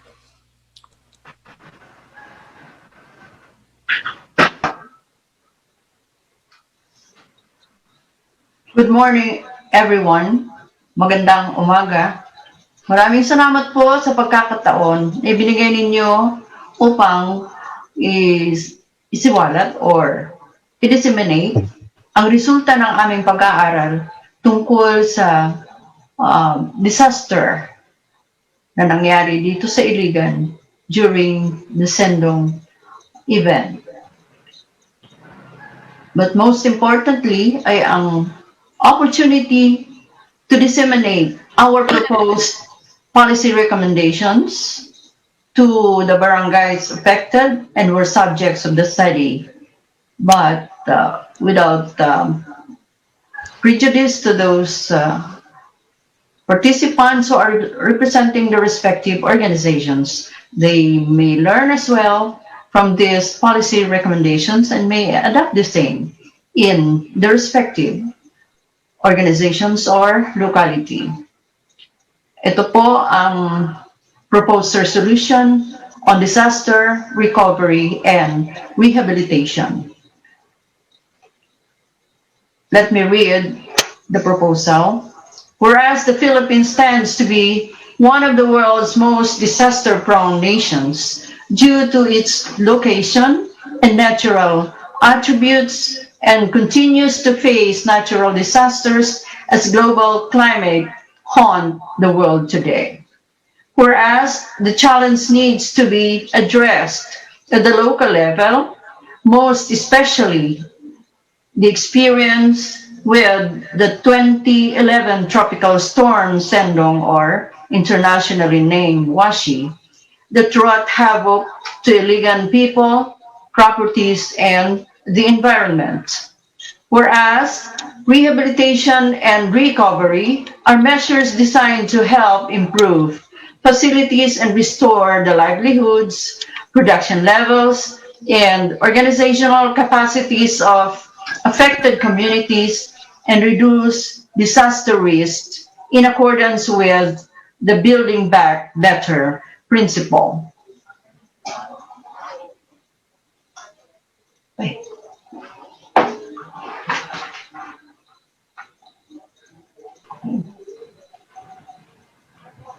Whereas the NRCP has an ongoing program in research-based DRRM policies. This policy forum is the most appropriate venue to underscore and focus attention on the recommendations of the said study, one of which is the area of disaster recovery and rehabilitation, forwarding the following. First, livelihood assistance package projects must be prioritized among worst hit Sendong victims, and this must be based on systematic resource and capacity needs assessment. It must include values orientation, DRRM and skills training, community cooperative organizing, and credit assistance services, among others. Second, monitoring and evaluation tools must be mainstreamed for regular monitoring of government agencies involved in disaster risk reduction and management. Third, government agencies involved in receiving donations in cash and in kind for disaster need to observe transparency and accountability. And lastly, DRRM climate change adaptation projects must be periodically monitored and evaluated to determine the level of success, identify enabling factors, and cite hindering or disabling factors to determine proper mitigating measures. The study team has come up with a monitoring and evaluation tool comprising two sections based on information and monitoring and evaluation tools to guide data collection regarding the barangay ecosystem profile, climate and disaster history, nature of hazard, disaster specific areas and people affected, classification of affected people, and the effect and the type and estimated amount of damage. Resolve that appropriate funds be provided for the above recommendations to be effective and efficiently implemented, undertaken subject to Republic Act number 9184, also known as an act providing for the modernization, standardization, and regulation of the procurement activities of the government and for other purposes, and its implementing rules and regulations. Now we proceed to the next barangay resolution proposal.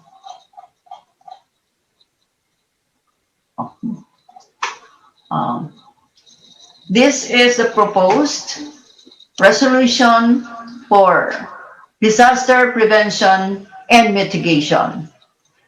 I may not read anymore the background.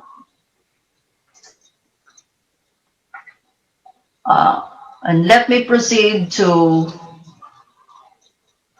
the package of policy recommendations for disaster prevention and mitigation.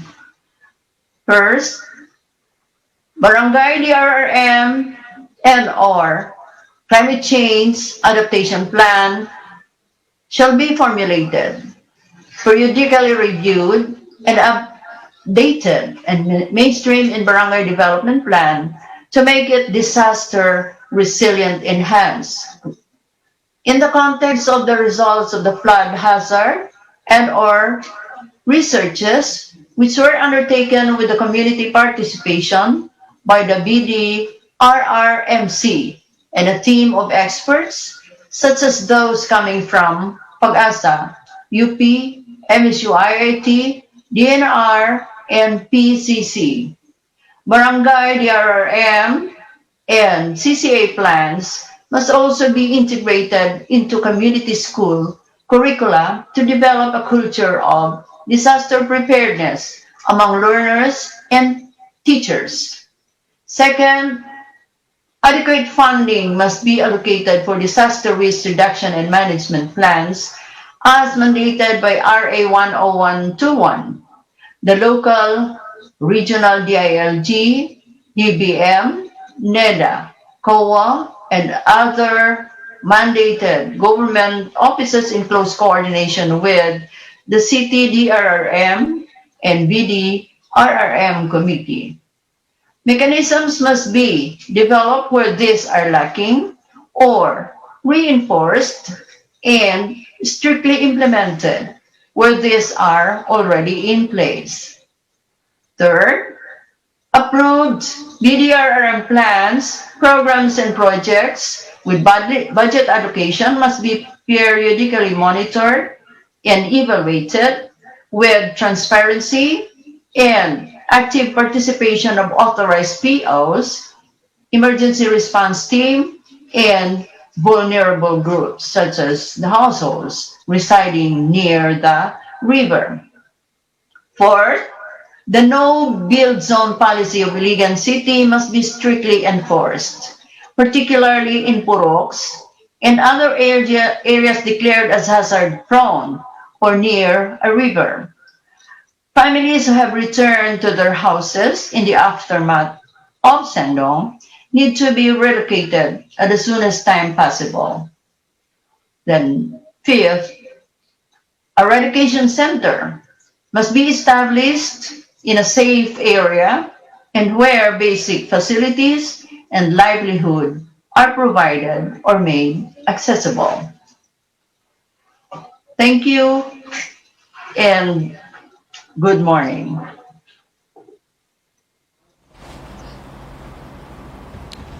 Thank you po again sa ating mga presenter. So I know madami pong comments or mga questions ang ating viewers and panelists. So I think first, before we move on to the response of our LGUs, let's have a quick view of our chat box. Let's see the comments of our viewers. Alright, so may I remind everyone again po to have your questions and type your questions in the chat box. We will answer them.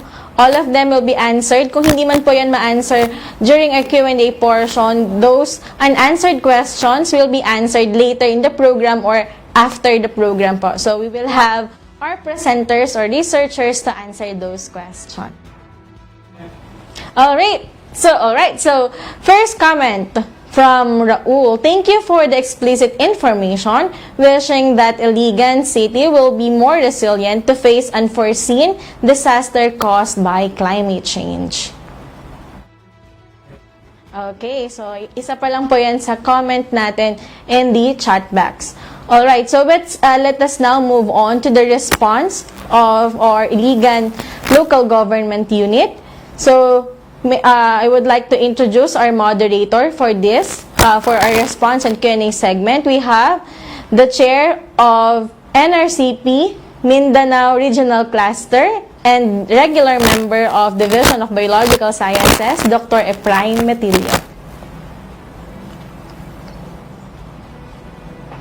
All right. Dr. Efrain?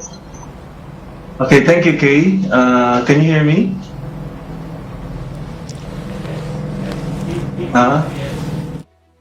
Yes, is it okay? Okay, good. So, maraming salamat. So, for me, this is a privilege to be considered as moderator with response from our local government units. And I'd like to thank the NRCP President, Dr. Greg Del Pilar, the Secretary of DOST-STII, Fortunato de la Peña, and we have also Usec Solidum. And on behalf of the Mindanao NRCP Mindanao Regional Cluster Officers, I'm happy to serve this time. No, so I just want to make sure if our barangay captains, sina Barangay Captain Winifred Nunez, Barangay Captain Bergie Raman, Barangay Captain Haja Abungal Kauntungan, Barangay Captain Nestor Aquino are around, and also our Father of Iligan City, Honorable Mayor Celso Regencia, Vice Mayor Honorable Jemar Vera Cruz, and also the head of the Disaster Risk Reduction Management Office of Iligan City, Mr. Patrick Nunez. Are they around? Are they present? Hello, sirs. Yes, sir. Okay, They are present po, sir. Okay, so who would like to give the first response to the presenters?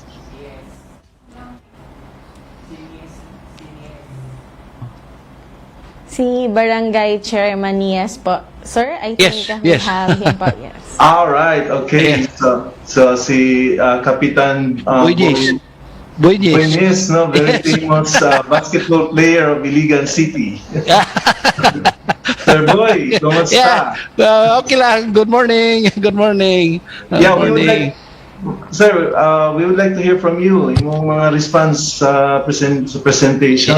Yes. Very nice. So, sir, in behalf of the Barangay Council of Barangay Palao, I am very much happy na being a barangay captain. So, gikan tadi sa emisyo 80. So, di pa rin nga itong posisyon karon ni atas barangay. So, nakita na to ugon sa gyud ang problema na to sa itong barangay. Especially, of course, no, I am very happy nga Barangay Palao was included din sa program.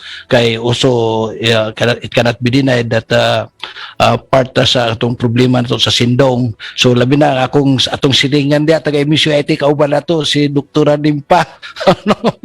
Nung pa permi gini siya kulit kini siya sig panawag nako. Sig panawag nako. Kumusta naman ka po? Akong ikakuan ni una, in behalf of the Barangay Council of Barangay Palao, I would like to thanks the group no sa inyo sa atong NRCP nga kini isip kapitan sa barangay. Malipayon kay ko, happy kay ko nga makatabang yun yung research para sa akong barangay. No, nindot kay ni siya nga tanan. So I'm very sure that the other barangay captains are also happy nga appeal sila ani nga programa. Okay. Okay, so salamat kayo Kapitan Nies. Yes. Ang iba, the other captains, barangay captains, would pwede mo respond? Magandang umaga okay, so we have ating Congressman ng Lone District of Iligan City, Honorable Freddy Xiao, at sa ating Honorable Mayor Celso Regencia and Vice Mayor Jimar Vera Cruz. Magandang Iligan rin sa kay Dr. Marieta Sumagaysay, President of National Research Council of Philippines and organizer of the Mindanao Policy Forum. In behalf of our barangay captain, Abungal P. Kauntungan Alhaj,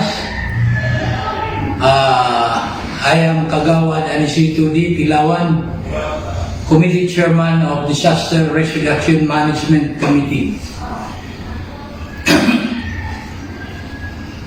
Ang team na Research Council sa MCYIT ay pumunta sa amin at nagtanong sila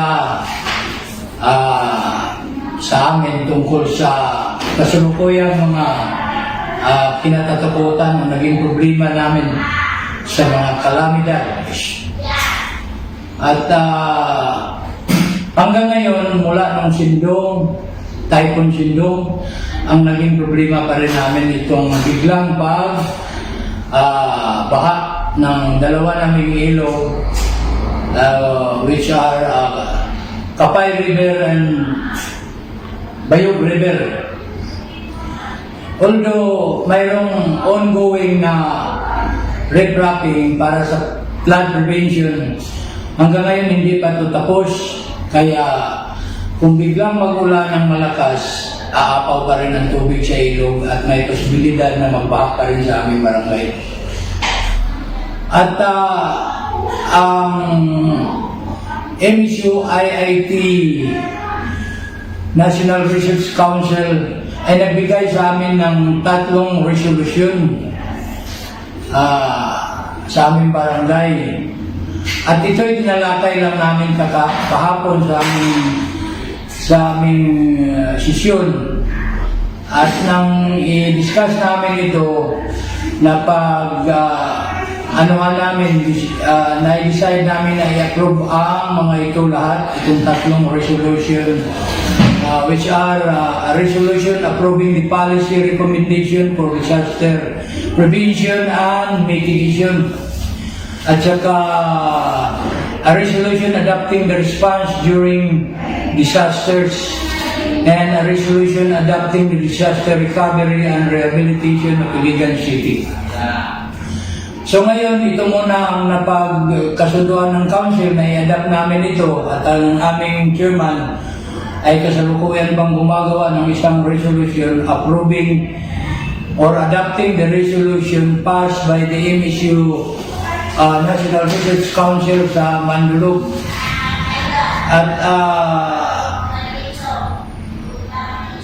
kami lubos na nagpapasalamat sa organizer ng sa NRCP dahil nagbibigay pa rin sila ng halaga sa amin. Pumupunta sila sa aming barangay, nagtatanong, at kung ano man ang mga magagawa nila na tulong sa amin sa darating na panahon, ito ay buong puso namin tatanggapin, lalo na ang mga tulong galing sa national government. Salamat po. Okay, maraming salamat Barangay Kagawad o Barangay Mandulog, no? So they are moving forward a very major decision of approving, almost approving the 4 resolutions on disaster risk management, no? Reduction and management. So can we hear from the other barangays? So far, sir? Mr. Aquino po sa Barangay Hinaplan. Okay, so from Barangay Hinaplanon, let's hear it, sir. Okay, so sir, good morning sa lahat na gumagawa nito. Thank you. On behalf of our barangay captain, may meeting ngayon. He's attending a meeting, very important meeting. Ako na lang ang sa kanya substitute. Anyway, I was around in 2010, kaming lahat, mga sindong veterans, matawag natin sindong veterans. So, pati ang lang is lahat kami ibiktima sa 33 puroks at the time, no, sa sindong 33 puroks of Barangay Naplanon.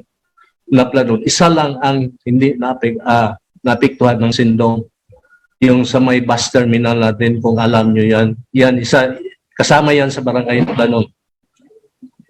At siya lang ang hindi napiktuhan sa sindong at the time. So, actually, before sindong, hindi masyado natin, yung mga emergency response natin, katulad ngayon. Before, mayroon lang kami sa council ginawa, I made it myself, and then I presented to the council, yung tinatawag namin barangay emergency plan. But then, it was only designed yung maliliit lang na mga calamity, yung halimbawa sunog or May kung malimbawa yung maliit na baha, yung mga overflowing lang sa creek, it was designed that way. But then, itong sindong, dumating ang sindong talagang wala. Overwhelmed yung lahat. So, nasira lahat namin. You can imagine, lahat kami, barangay officials affected. Yung bahay ng kapitan namin ay nawala. Nawala, uprooted. So, ganun ang nangyari po. And then, yung succeeding year, ito na ngayon ang bigyan namin ng malaking pansin kasi masakit sa akin. Maraming kababayan namin or kabarangay ang namatay. So, ang ginawa namin is lahat. We avail of all the seminars na available at the time na binigay ng city government ng Disaster Risk Reduction Management Office ng Iligan City. Kasama ako doon sa Tagaytay, yung Sanua, yung presentation nila, and then marami, pati yung kay Cedric, Professor Cedric ata, yung sa Digaspe, I forgot his name. Okay, yun. Actually, he was invited by the city government na turuan tayo dito sa Iligan ng disaster management program. So, we come up with the idea na yung preemptive evacuation, which until now yun ang ginagamit namin, very, very effective. Ang lang ngayon ang nakita natin, ang drawback is we do not have, so it was presented before by the Pag-asa to us in the barangay that they have some metering instrument in the Aklan barangay. But then nabalitaan namin ay ninakaw yung mga equipment. So ang nangyari is very frustrating. Kasi kami dito, like other barangay, kami ang recipient sa mga baha galing sa taas. Dapat mayroon tayong instrument na ilalagay doon sa Aklan barangay para to forewarn us here sa downstream na may nabubuo ng pagsaka or nag-increase ng volume of water sa Aklan. So yun lang siguro ang inaano namin kasi ngayon as of now, we relied heavily on the DOST-STII. Talagang okay talaga yung preemptive evacuation. So far, na-proven na namin siya sa Pablo, wala na kaming human casualty, meron lang aso. 2 atang aso doon. Nadisgrasya. Pero right after sa Pablo, that way back 2012, hanggang ngayon wala. Kasi nakita namin, mayroon kaming monitoring sa pag may mga LPE na darating. So, masabi natin yung forecasting natin sa Pag-asa ay talagang efficient sila. Kaya yun ang sinusunod dito sa barangay. So we have one in monitoring sa akin sa bahay, mayroon din. Si Kagawad Fernan, mayroon din. And may contact din kami sa local DREAM, Disaster Risk Reduction Management Office. Kina Sir Patrick Nunez, tumatawag kami doon. Kapag coordinate kami sa kanila doon. And then kung talagang we are on the right path,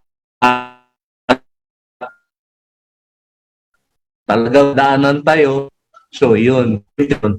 So, overall, ma'am, maganda itong program ninyo. And then, thank you very much na you included as one of the, sa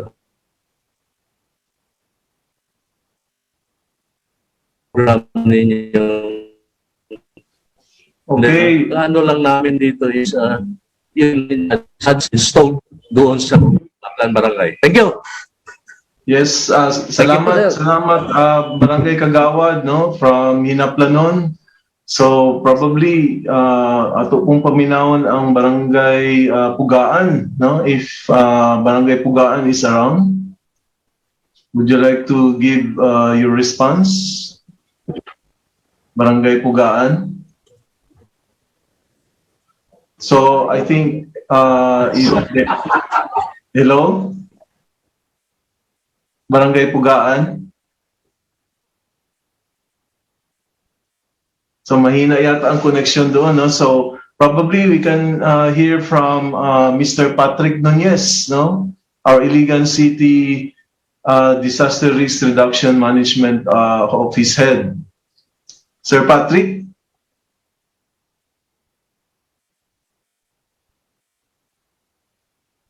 Hello, Sir Patrick. Or perhaps from our Vice Mayor Jemar Veracruz, or representatives of our Vice Mayor Veracruz. Would you like to say something? Hello?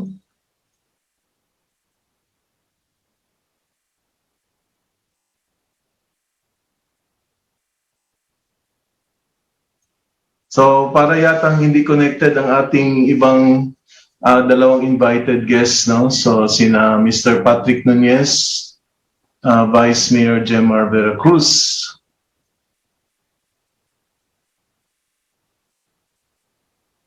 Sige. Okay. So yeah. So before I end this segment, I'd like to thank the Fantastic Four, of course, na sina Ma'am Nympha, si Dr. Sol Ponce, Dr. Viloria, and Professor Imbornas, no, for really implementing and doing this very important NRCP research project. And if you can read through the chat box, there are already invitation na doon din sa lugar nila from other parts of Mindanao dapat ma-implement itong project na ito, like in Stock Sargent. No? So all I can say is that this is a very productive research endeavor supported by NRCP, and the local barangays involved in Iligan City are adopting the suggested policies generated by this particular research. So thank you very much. So I end this segment, I conclude this segment, and we proceed to the next part. Thank you. Back to you, Kay. Salamat, Dr. Ephraim. And marami din pong salamat sa representatives natin from our LGUs na maganda po na inadapt nila itong, marami pong salamat na sa pag-adapt po ng results or ng policy recommendations po ng ating NRCP funded project. Headed, of course, by our NRCP regular member, Dr. Nympha Bracamonte, and the rest of the team from MSU IIT. So with that, before we move on with our open forum, let us first watch this cultural presentation.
Thank you for that wonderful cultural presentation. I believe these are students from Mindanao State University.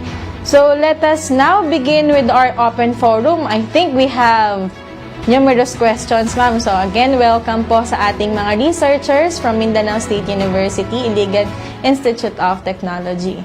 Yan, ma'am. So madami po tayong mga katanungan. So our first question, can we have our first question po? How can we how can we propose and establish if we have no technical maps as basis of studies? So again po, how can we propose and establish if we have no technical maps as basis of studies? Thank you, Kate. I will answer that. In IIT, we have been conducting and collaborating with other institutions for DRRM studies. And noted well is the NOAA's ARC project, which is DOST funded project, and the maps of the Iligan River systems can now be uploaded in the website. And we also have a collaborative study with people from the engineering, and this is known as the LIDAR. And this is in collaboration with UP, I think with UST, and with UP Diliman UST. And there have been maps that have been generated from these studies, particularly because I was also involved partly in the social science aspect when we did an FGD along the coastal areas like in Bacolod and others. They have already generated maps to this effect. And aside from that, I remember well that in 2012, 2014, we have a linkage with ENU, Australian National University, through Dr. Durasen and Tess. And we have here faculty members, especially from the Department of Sociology as well as from Biology. And they have been conducting trainings before to this effect, and they have also documented well the study. So for the maps and technical maps, I would like to refer this to the NOAA DOST project. This has been uploaded reportedly, and we have the LIDAR studies that have been conducted here for several years. I think Engineer Morales is one of those responsible, and Professor, she already retired, Tess Ignacio, were involved in this project. Yeah, I'd like to add also that the LiDAR maps are now available online, so everyone interested can go to LIPAD, no? LIPAD, LIPAD website. That's also a DOST sponsored website. That's all. Thank you, Dr. Ephraim. So in short po, we have technical maps, so mga DOST funded projects po. So next we have a comment. So let's see.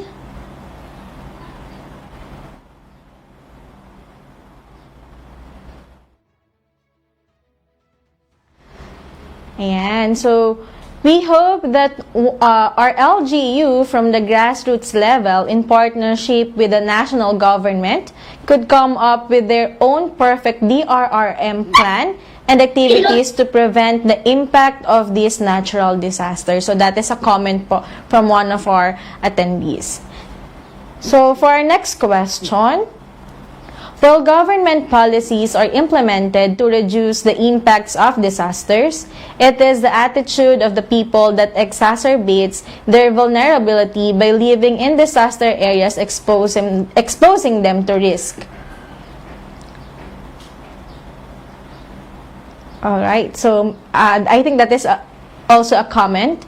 And then, okay, so from Sir Nestor, okay, sorry for that. So, from Ronelia, Good morning po. I hope policies for controlling the dam waters be looked on to prevent what happened to too much flooding. So, isa pong comment yan.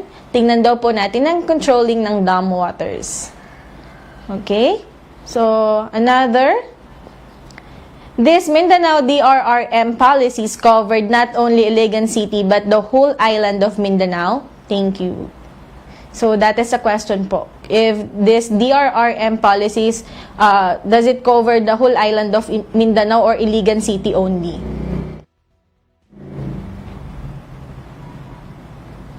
The proposed drafted resolutions for areas of prevention, mitigation, response, recovery, and rehabilitation for now are fine-tuned or customized to the 4 barangay that were covered by the study, but they can easily look into the items, the elements of the proposed resolution and see, kasi medyo generic din yung iba, and all of us are experiencing, floods and typhoons, and they can easily see if that fits their respective areas. Kasi parang iisa din yung ating experience. Kaya lang yung iba, depende sa kanilang geographical location at saka geophysical features ng area. So the answer is we're proposing this medyo at the local level, notwithstanding that they can adapt the pertinent elements of the proposed resolution if applicable and appropriate in their respective localities. So maybe we can also furnish them a copy of the proposed resolution if interested. Okay, ma'am. Noted po on that. So thank you for that. Okay, another question. Of the great output of the research findings, how can we strengthen DRRM in the grassroots level with the academe? Again, of the great output of the research findings, how can we strengthen DRRM in the grassroots level with academe?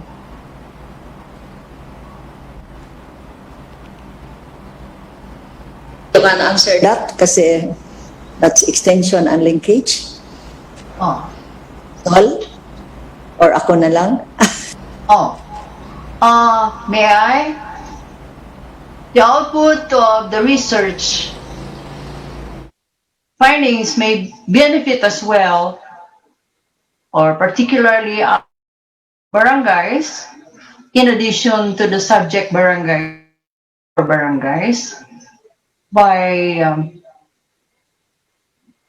implementing a kind of extension program, not only by the MSU IAT, but perhaps others or other local institutions of higher learning who can generate insights from the findings of this study.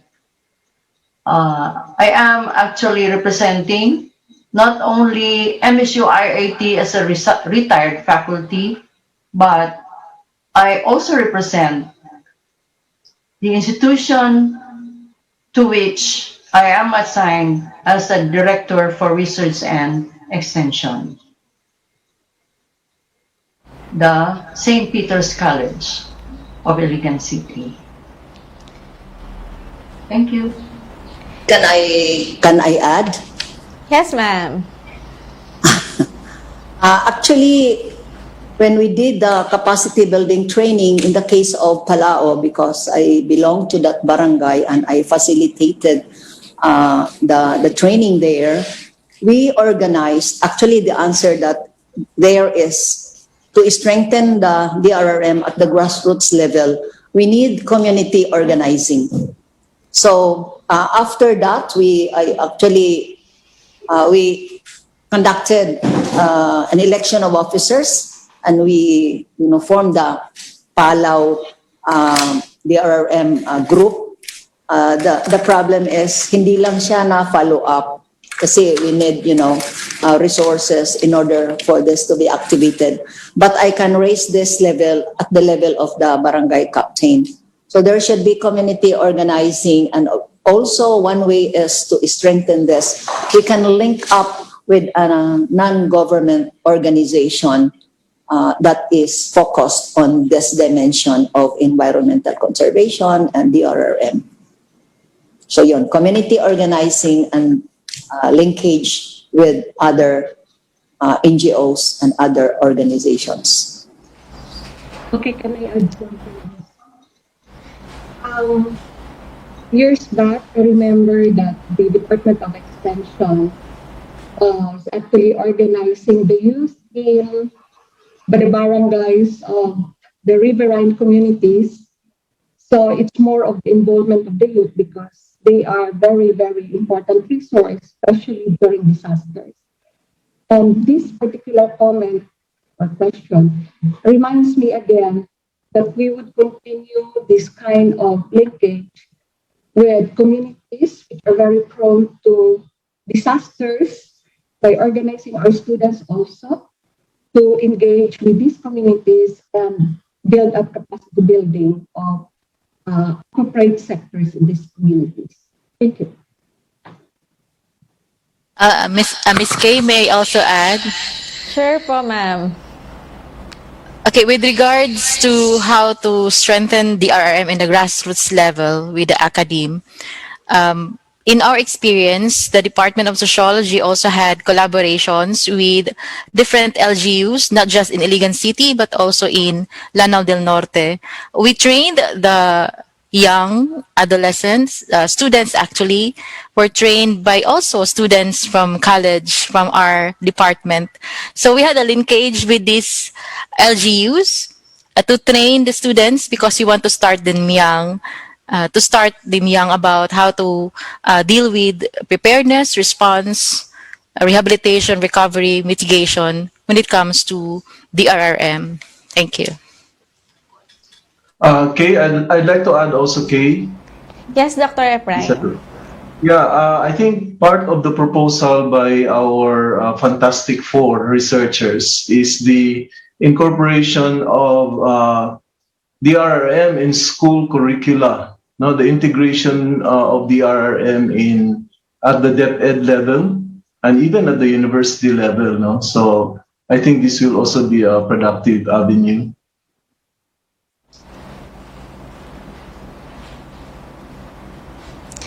Thank you for all your inputs po. So I think we still have a question. Okay, or a comment. So the study is very useful for the LGU and the communities. Should there be an opportunity, hope such a study could be replicated here in Soxargen, as flooding is already experienced around low-lying areas. So again, the study is very useful and hoping po na sa ibang regions in the Mindanao po ay meron ding maging ganitong study. Next, what about those areas belonging to the declared danger zone and those who are living in supposed zero household zone or near the river banks? What is now the policy of the LGU on these areas? Again, what about those areas belonging to the declared danger zone and those who are living in supposed zero household zone or near the river banks? What is now the policy of the LGUs on these areas?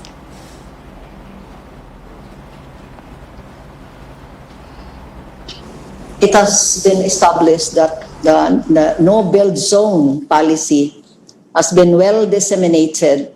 But in the case of the Bayog Island, I know for a fact that while they are resettled in the Diyos Caritas, there is a problem of livelihood. So I know for a fact that some went back because their lot is there, their garden is there. So it is now up to the LGU to implement this very strictly.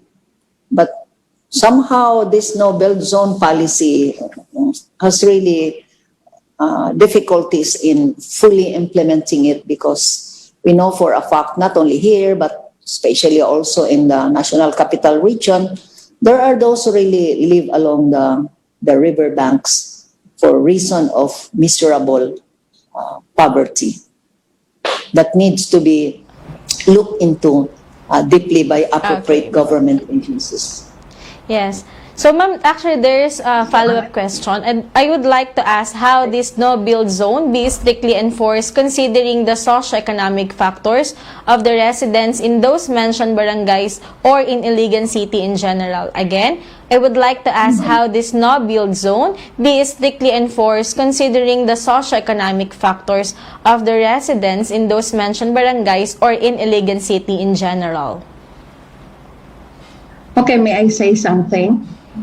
Ma'am Nimpa said that the difficulty of those residing along the flood-prone areas make them go back again to this environment despite the fact that they are restricted to do so.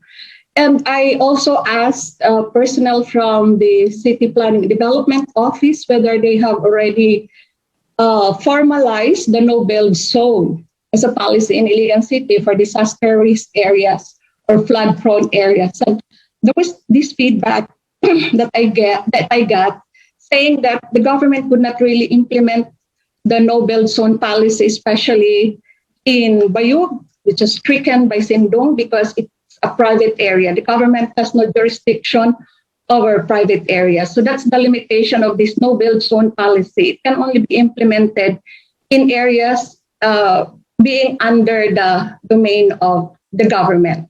It's a public domain or public land. And that's all. Thank you for that input, Dr. Ponce. So, meron po kayang i-add pa from Dr. Bracamonte or Dr. Villoria or Professor Imbornas? Yes, this is a national problem, and I think it's very difficult to give spontaneously a clear-cut answer. But I'm more concerned with the process when we resettle people who live along the river banks because they have nowhere to go. It should be a process where there should be sincere consultation with the stakeholders and the people involved. It's a process, and they should be consulted as to what best can be done. It's not only from the top then to the bottom, but it should be there should be meeting somewhere. But of course, as we said already and forwarded in the study repeatedly, from the experience, there is now a heightened awareness. In fact, even without the government giving a go signal that it's already orange or red, there are preemptive evacuation by themselves. Thank you po. So another question, as LGU official or head of agency, how can you return back to the normal protocol after experiencing a disaster or emergency? What are the indicators to establish in order to return to the normal? Again, as LGU official or head of agency, how can you return back to the normal protocol after experiencing a disaster or emergency? What are the indicators to establish in order to return to the normal? Okay. Kate, can we ask the barangay officials like Captain Yes or Kagawad from Hinaplanon, Kino? Yes, ma'am. If they are still here with us, I think we can ask them. Yan. So, ma'am, unfortunately, maybe because of internet connection, so they are no longer with us here in their forum. So, yun po. Oo nga, kasi yung pugaan hindi talaga makapasok. Kanina pa, interconnectivity rin ang problema. Okay, ma'am. Marami pong salamat. So, another question po ito. What can we do if LGU don't take action? So, medyo maano po itong question. What action can we do if LGU don't take action? LGU doesn't take action. We are part of the government.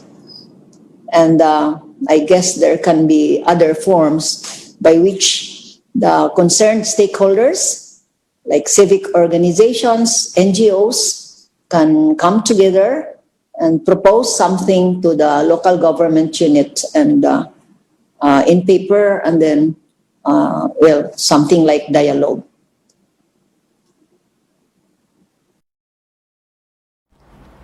The LGU, there should be an action also from the concerned stakeholders. But the best actually is the synergy of the private and the public, collaborative endeavors for actions, for programs and projects to be successful. Yes, ma'am. So, I agree with that po. This is a collaborative action po. So, may inputs or other answers from, or inputs? Okay, so, we can move on with our next question.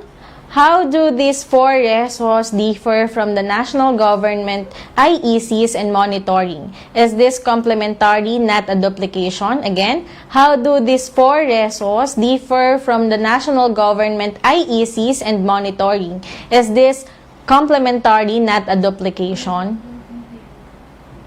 Okay, thank you for that question, Ms. Kay.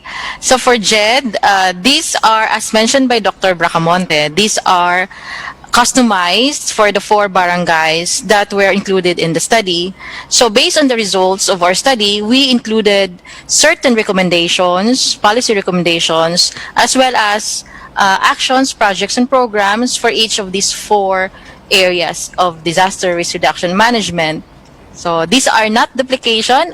These are also complementary because we look at RA 10121, and based on those recommendations by RA 10121, based on these 4 areas, we also added some recommendations from that. Thank you. Thank you for that, Professor Embornas. So, do we still have questions? So, take note on that po, no? So, this is a complementary and, kumbaga, ito ay specific for the 4 barangays. Okay. So, do we still have questions? Okay. So, another yes, ma'am? Looking into the existing barangay ordinances created by this 4 barangays so far, we have not seen... For the city of Iligan, we have typhoon mitigation and adaptation may be considered just a continuation of what they have been doing for the past several years with greater vigor or emphasis in the present after having experienced 2 great or big typhoons, the Sendong and the Pablo. Dr. Bracamonte has enumerated what those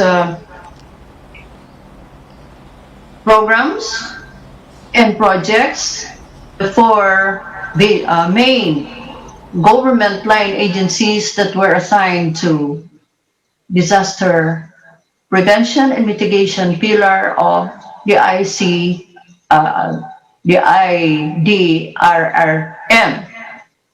committee, such as the DNR, the city level of DNR, of Department of Agriculture, of the DPWH, through the Office of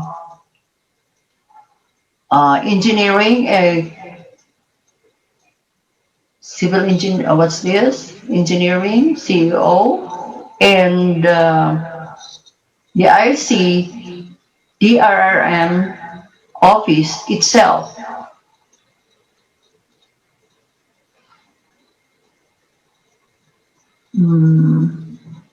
Measures are in place, but perhaps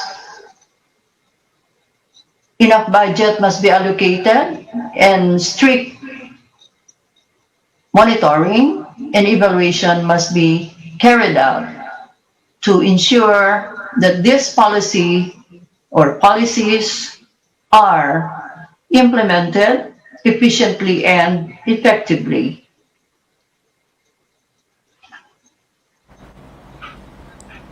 Alright, thank you po, Dr. Viloria. So, I think we have 2 more questions. Okay, can there be another resolution addressing the limitation on the no-build policy that if it can affect the lives of many people, the government intervene and apply the no-build policy? Again, can there be another resolution addressing the limitation on the no-build policy?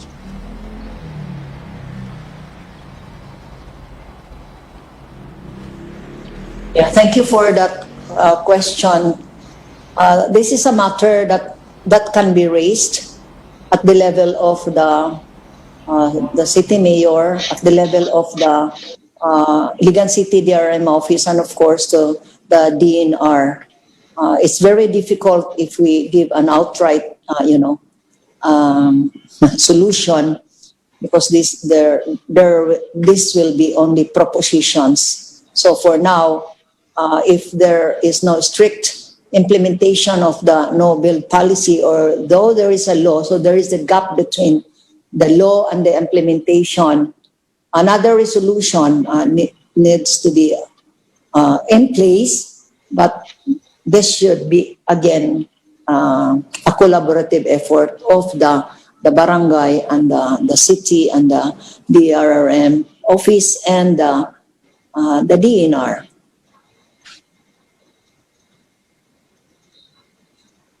Okay, I think we still have another question. From Chris, given the intense nature of their research, how does Dr. Bracamonte manage to remain ageless and beautiful? Same with Drs. Viloria, Ponce, and Professor Embornas. Ayan, ma'am. Given the intense nature of the research daw, paano naging ageless and beautiful pa din ang ating mga researchers from MSU-IIT? Can you share your ma'am, secrets?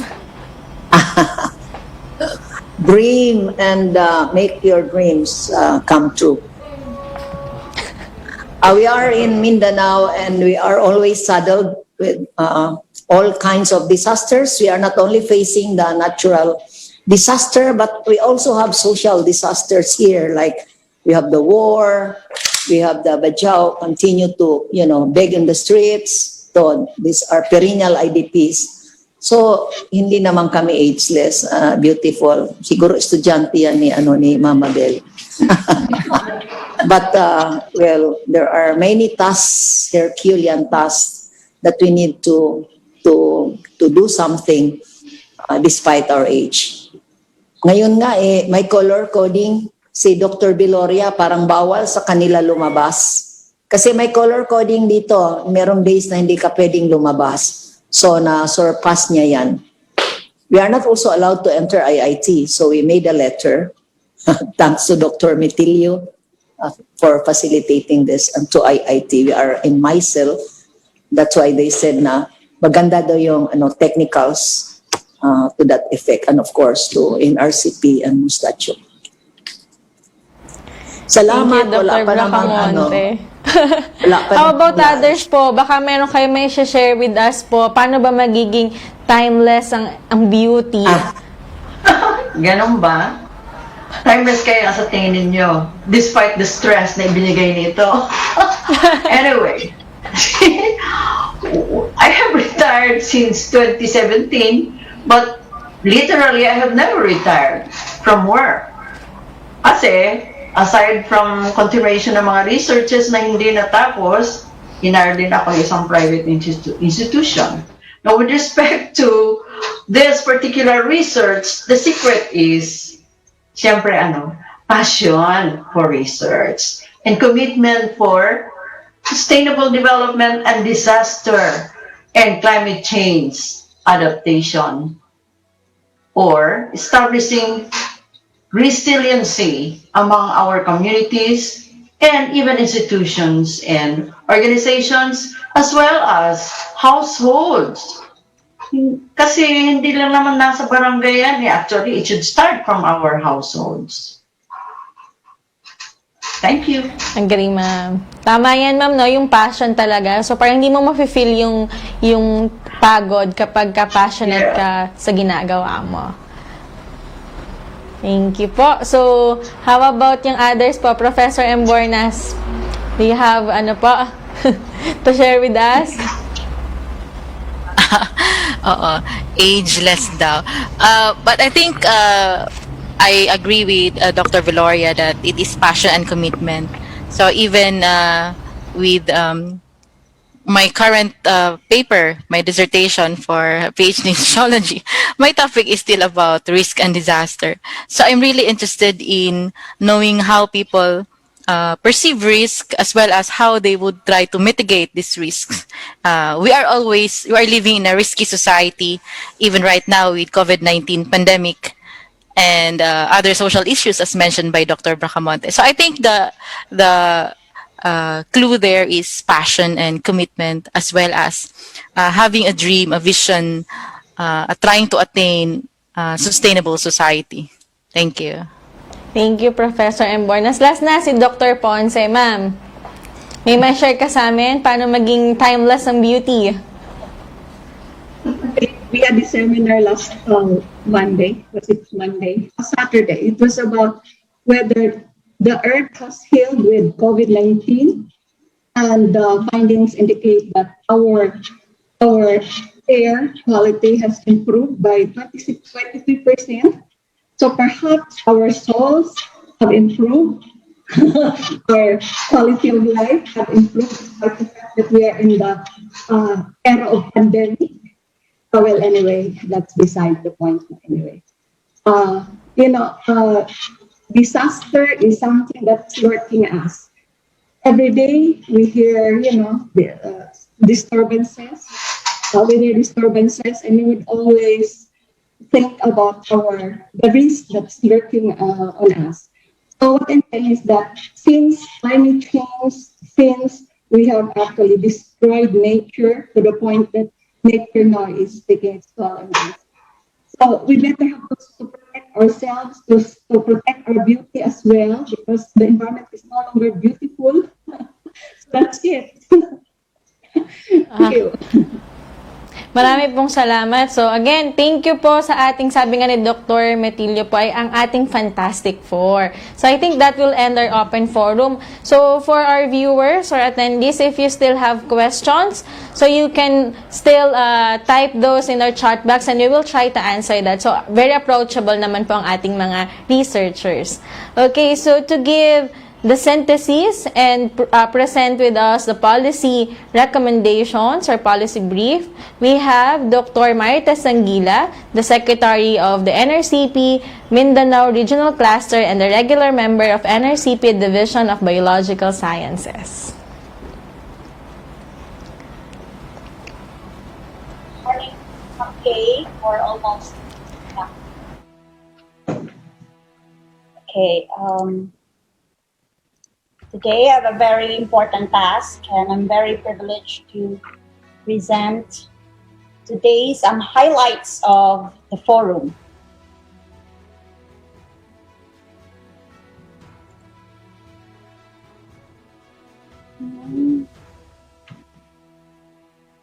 Wait. Uh-oh. I couldn't share screen. I'm sorry about this, but share screen. All right, ma'am. So while waiting po, while waiting. Sorry. Okay po.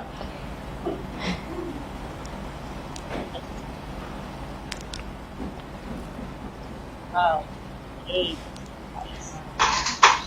All right, ma'am. Sige, I think there's just a technical difficulty po, so we will wait for your, I think that is a very comprehensive synthesis of yours.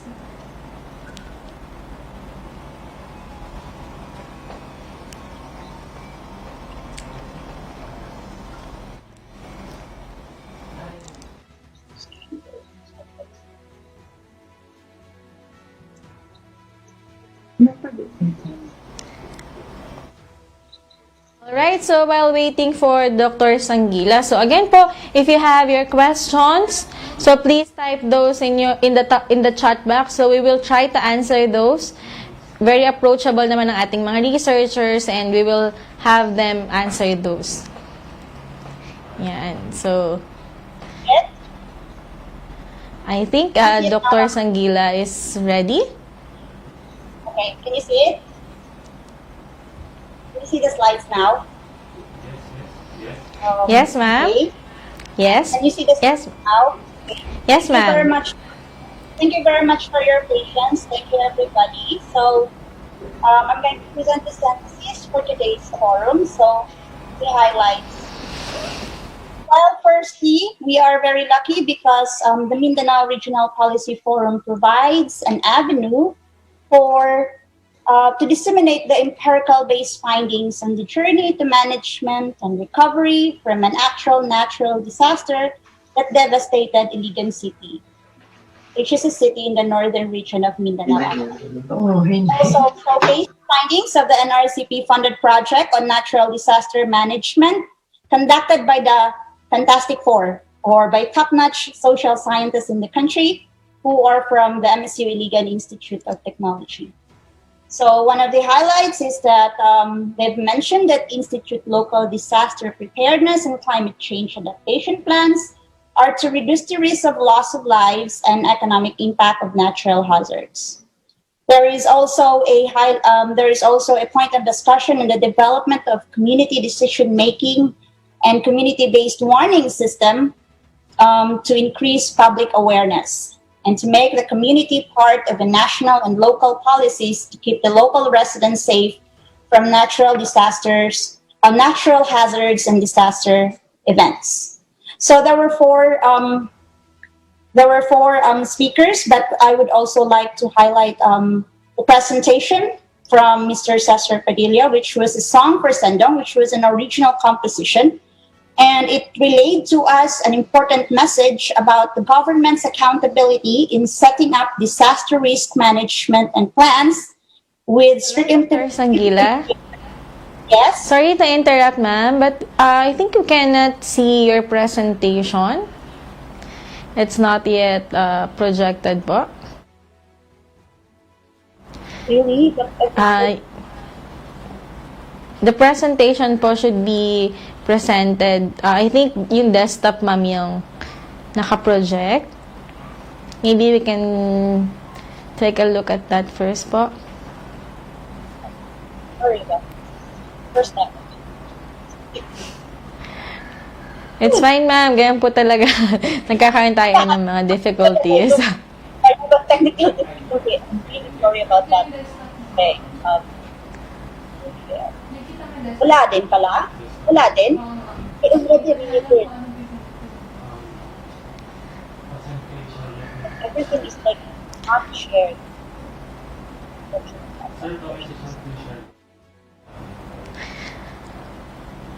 Ma'am, hindi talaga, ma'am. Can I just read or something? So that... Okay pa. I'm really sorry. Hindi ka talaga No worries, ma'am. So, may we request Miss Mary Charlotte Fresco to project the presentation? One of the science research specialists of NRCP, who also provide assistance to Dr. Sanggila in preparing the synthesis.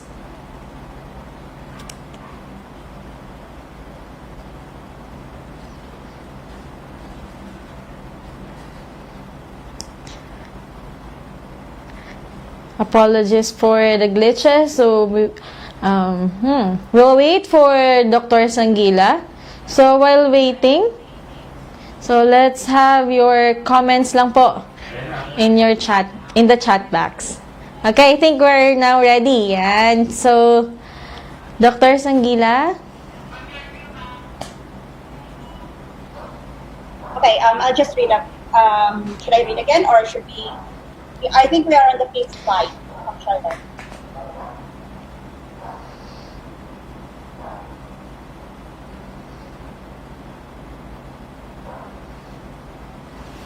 Okay, I'll just read again.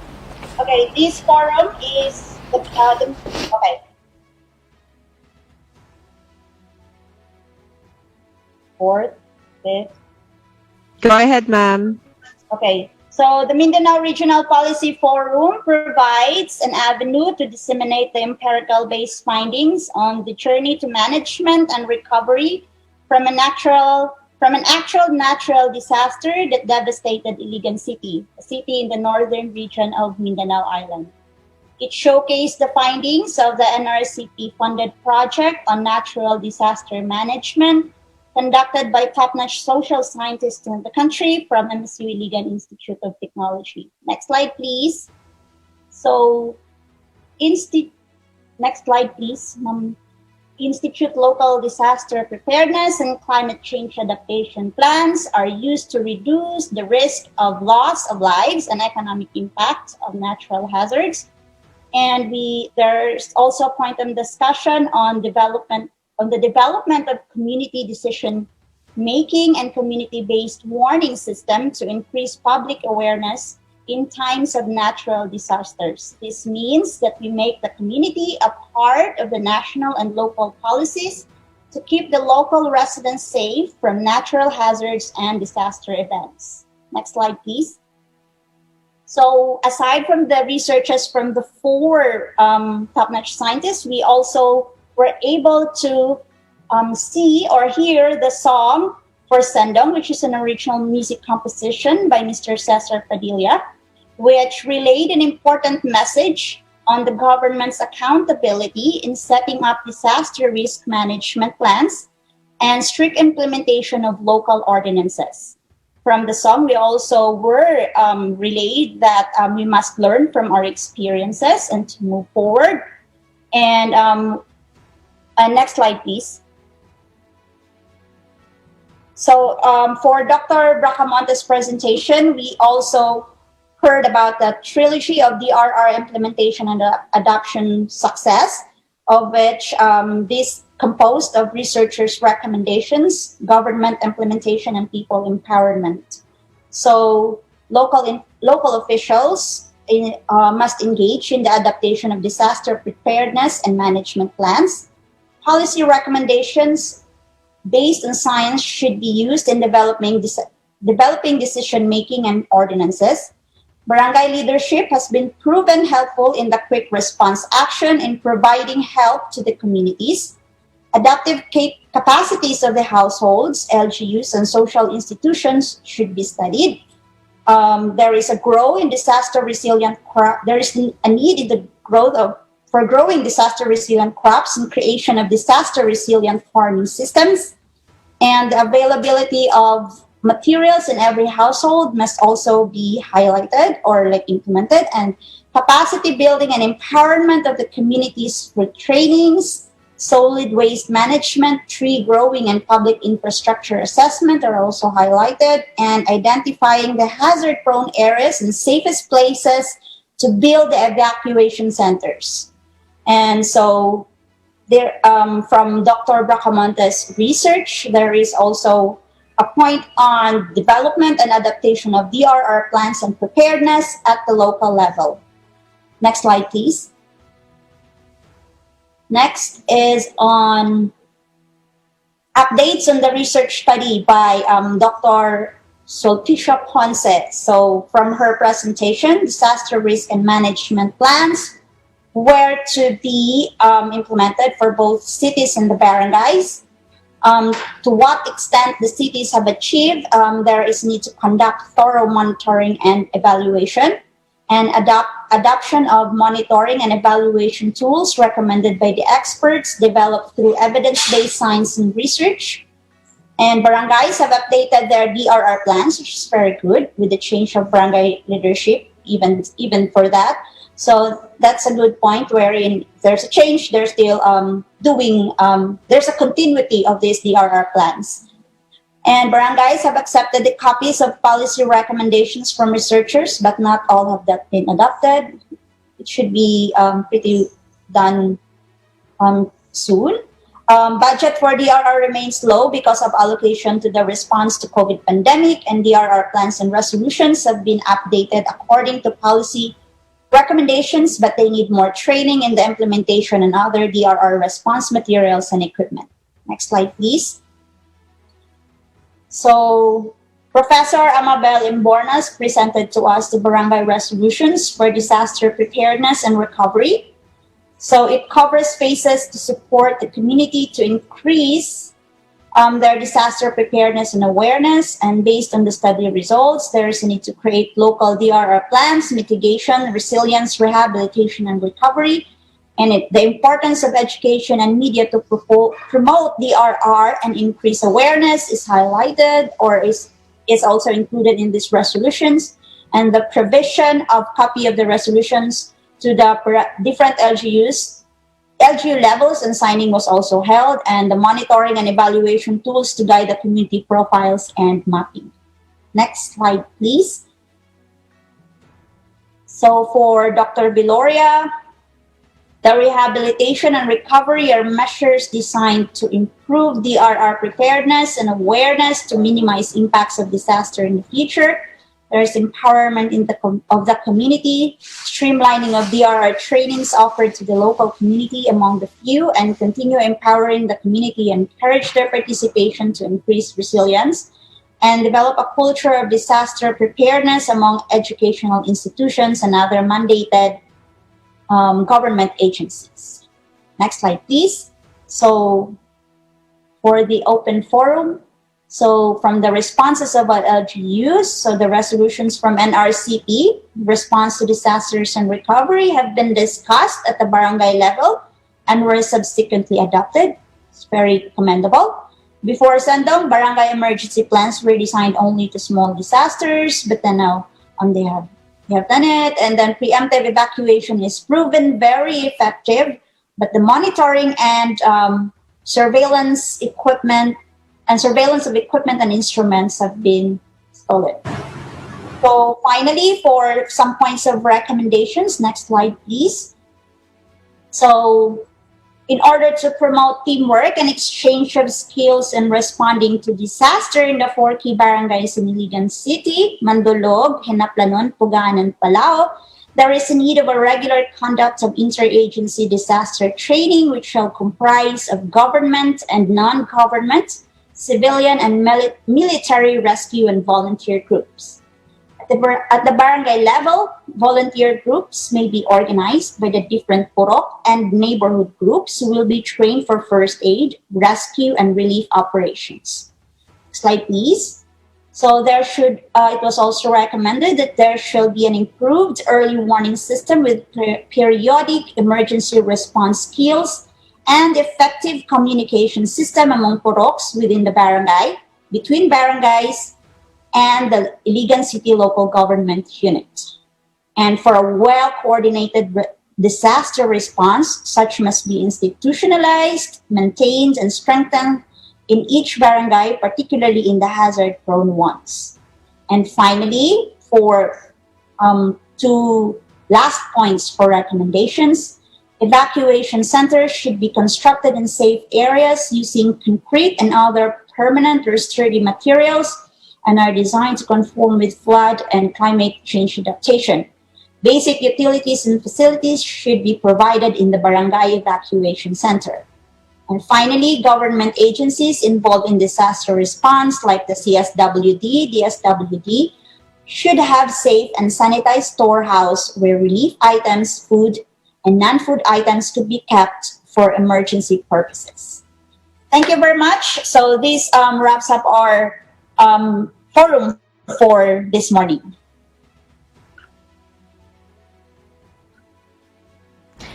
Thank you very much, Dr. Sanguila, for that very comprehensive synthesis of our forum. So before we end our forum, can I ask for final words from our researchers? Drs. Bracamonte, Monse, Viloria, and Professor Imbornas. Some final words po? In behalf of the research team, Professor Ponce, Professor Viloria, and Professor Imbornas, and one is not with us, Dr. Merma in Mendoza. And of course, I would like to mention our research assistant, Connie Fern Miranda, who is now at Caraga State University.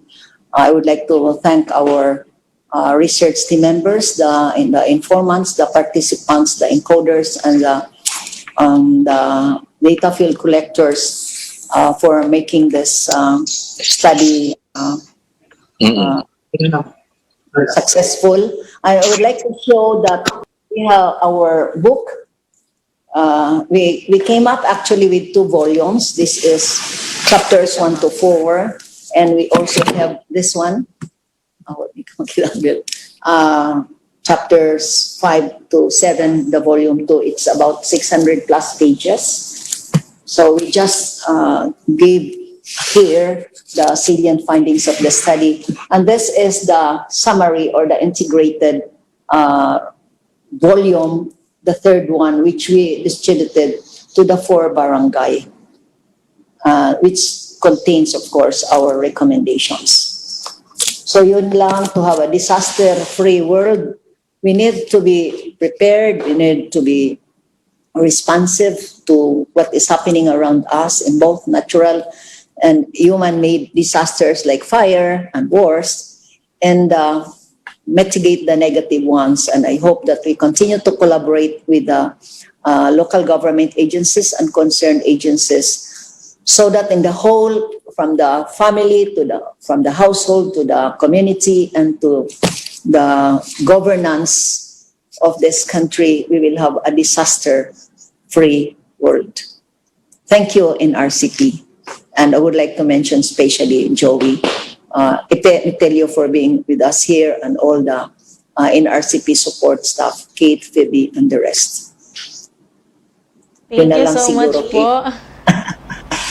Maraming salamat po sa inyong time and sharing with us your expertise, the results of your research, and we do hope that more researches po on disaster preparedness strategies or anything that on the disaster preparedness po. So to formally close our program, we have the NRCP Executive Director, Dr. Marieta Banya Sumagaysay. I think Dr. Sumagaysay will be represented by our OIC, Officer in Charge, and the Chief Admin Officer of NRCP. We have Dr. Geraldo Petilla. Ay, magandang hapon, magandang umaga po. Maayong buntag sa tanan sa atong mga pinalanggang mga taga Mindanao. And special greetings to our 4 ageless resource persons natin, yung ating mga researchers from MSU IIT. Magandang umaga po sa lahat. So today's activity gives us a glimpse and helps us to remember some scholars who would say that disasters happen because of failure of governance. And the reason why we are conducting this important event, we're trying to bridge knowledge and put knowledge into action, and inching towards the accomplishment of that purpose of making our society, our community more safe and resilient. We are, in summary, we are supposed to celebrate yung 3 important achievements of this event. First is that when we speak of research, when we speak of accomplishing yung tinatawag natin na disaster-free and safe environment, we realize the importance of research and how empirical data and evidence can be useful in strengthening governance. As we said, governance is participated by all. It's not just a government, but when we speak of governments, the people is at the center of government work. And everybody would be very important to play that role in ensuring the safety and security. And in this case, today's activity highlights an important event, important reminder that research is significant and plays an important role in governance. If we want to move minds, if we want to move resources in the government and of course of the people, we have to provide the basis, and research is doing that. And so far, the NRCP has provided that impetus in providing that a particular basis why government should work together with the people. Secondly, one important thing about this event that just happened today is the importance of synergy and what we call inclusivity. When we speak of research, we cannot utilize the importance of research, the value of the data that we have, unless it is communicated to the people. And one good important thing is that the research results provided by our 4 researchers is now being utilized by our government LGUs. And the good thing is that from the top level, from our congressperson, Congressman Shao, to the LGU, the cities, and down to the barangay, last the academe, we are here together to create some kind of a synergy, putting people at the center of safety and security coupled with research. And that's the importance of inclusivity. The third important point that we can remember as far as this activity is we're celebrating the importance of the principle of subsidiarity. Wherein ang subsidiarity, we give emphasis at the local level.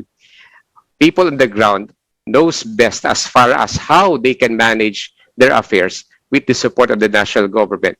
And when we speak about disaster risk reduction, no better local government unit can best protect and take ownership as far as disaster risk reduction with the barangay and the city. So with this, in fulfilling all this and achieving, we have achieved all these things together today.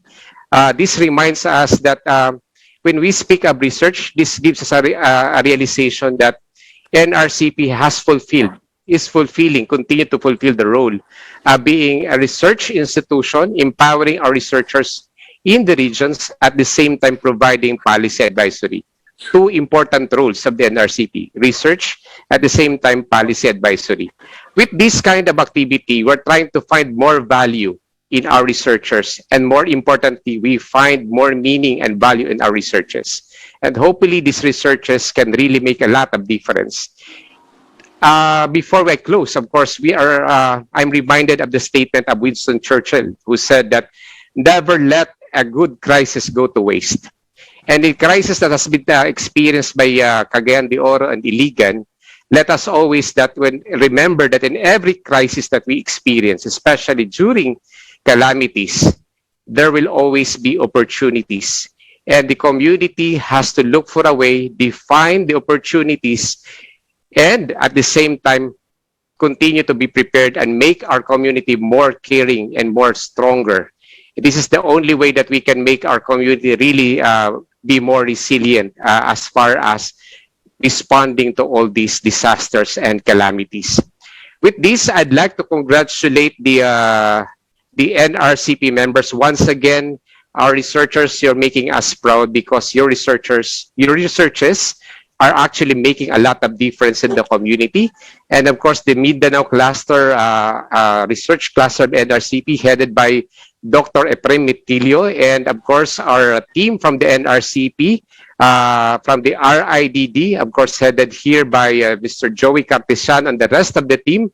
Kami po, at of course, the LGU partners from the top level, from the Congress down to the barangay.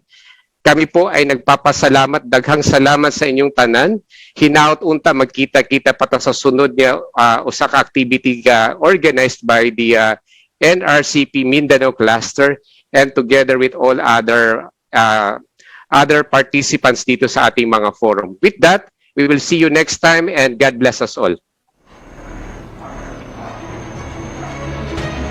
Thank you very much, Dr. Petilia. So, I think that will end our forum, our Mindanao Policy Forum. I hope everyone, meron po tayo napulot na maganda dito sa ating Policy Forum. So, with that, this has been your host, Ms. Kay Ambao, and see you on our next webinar. Bye!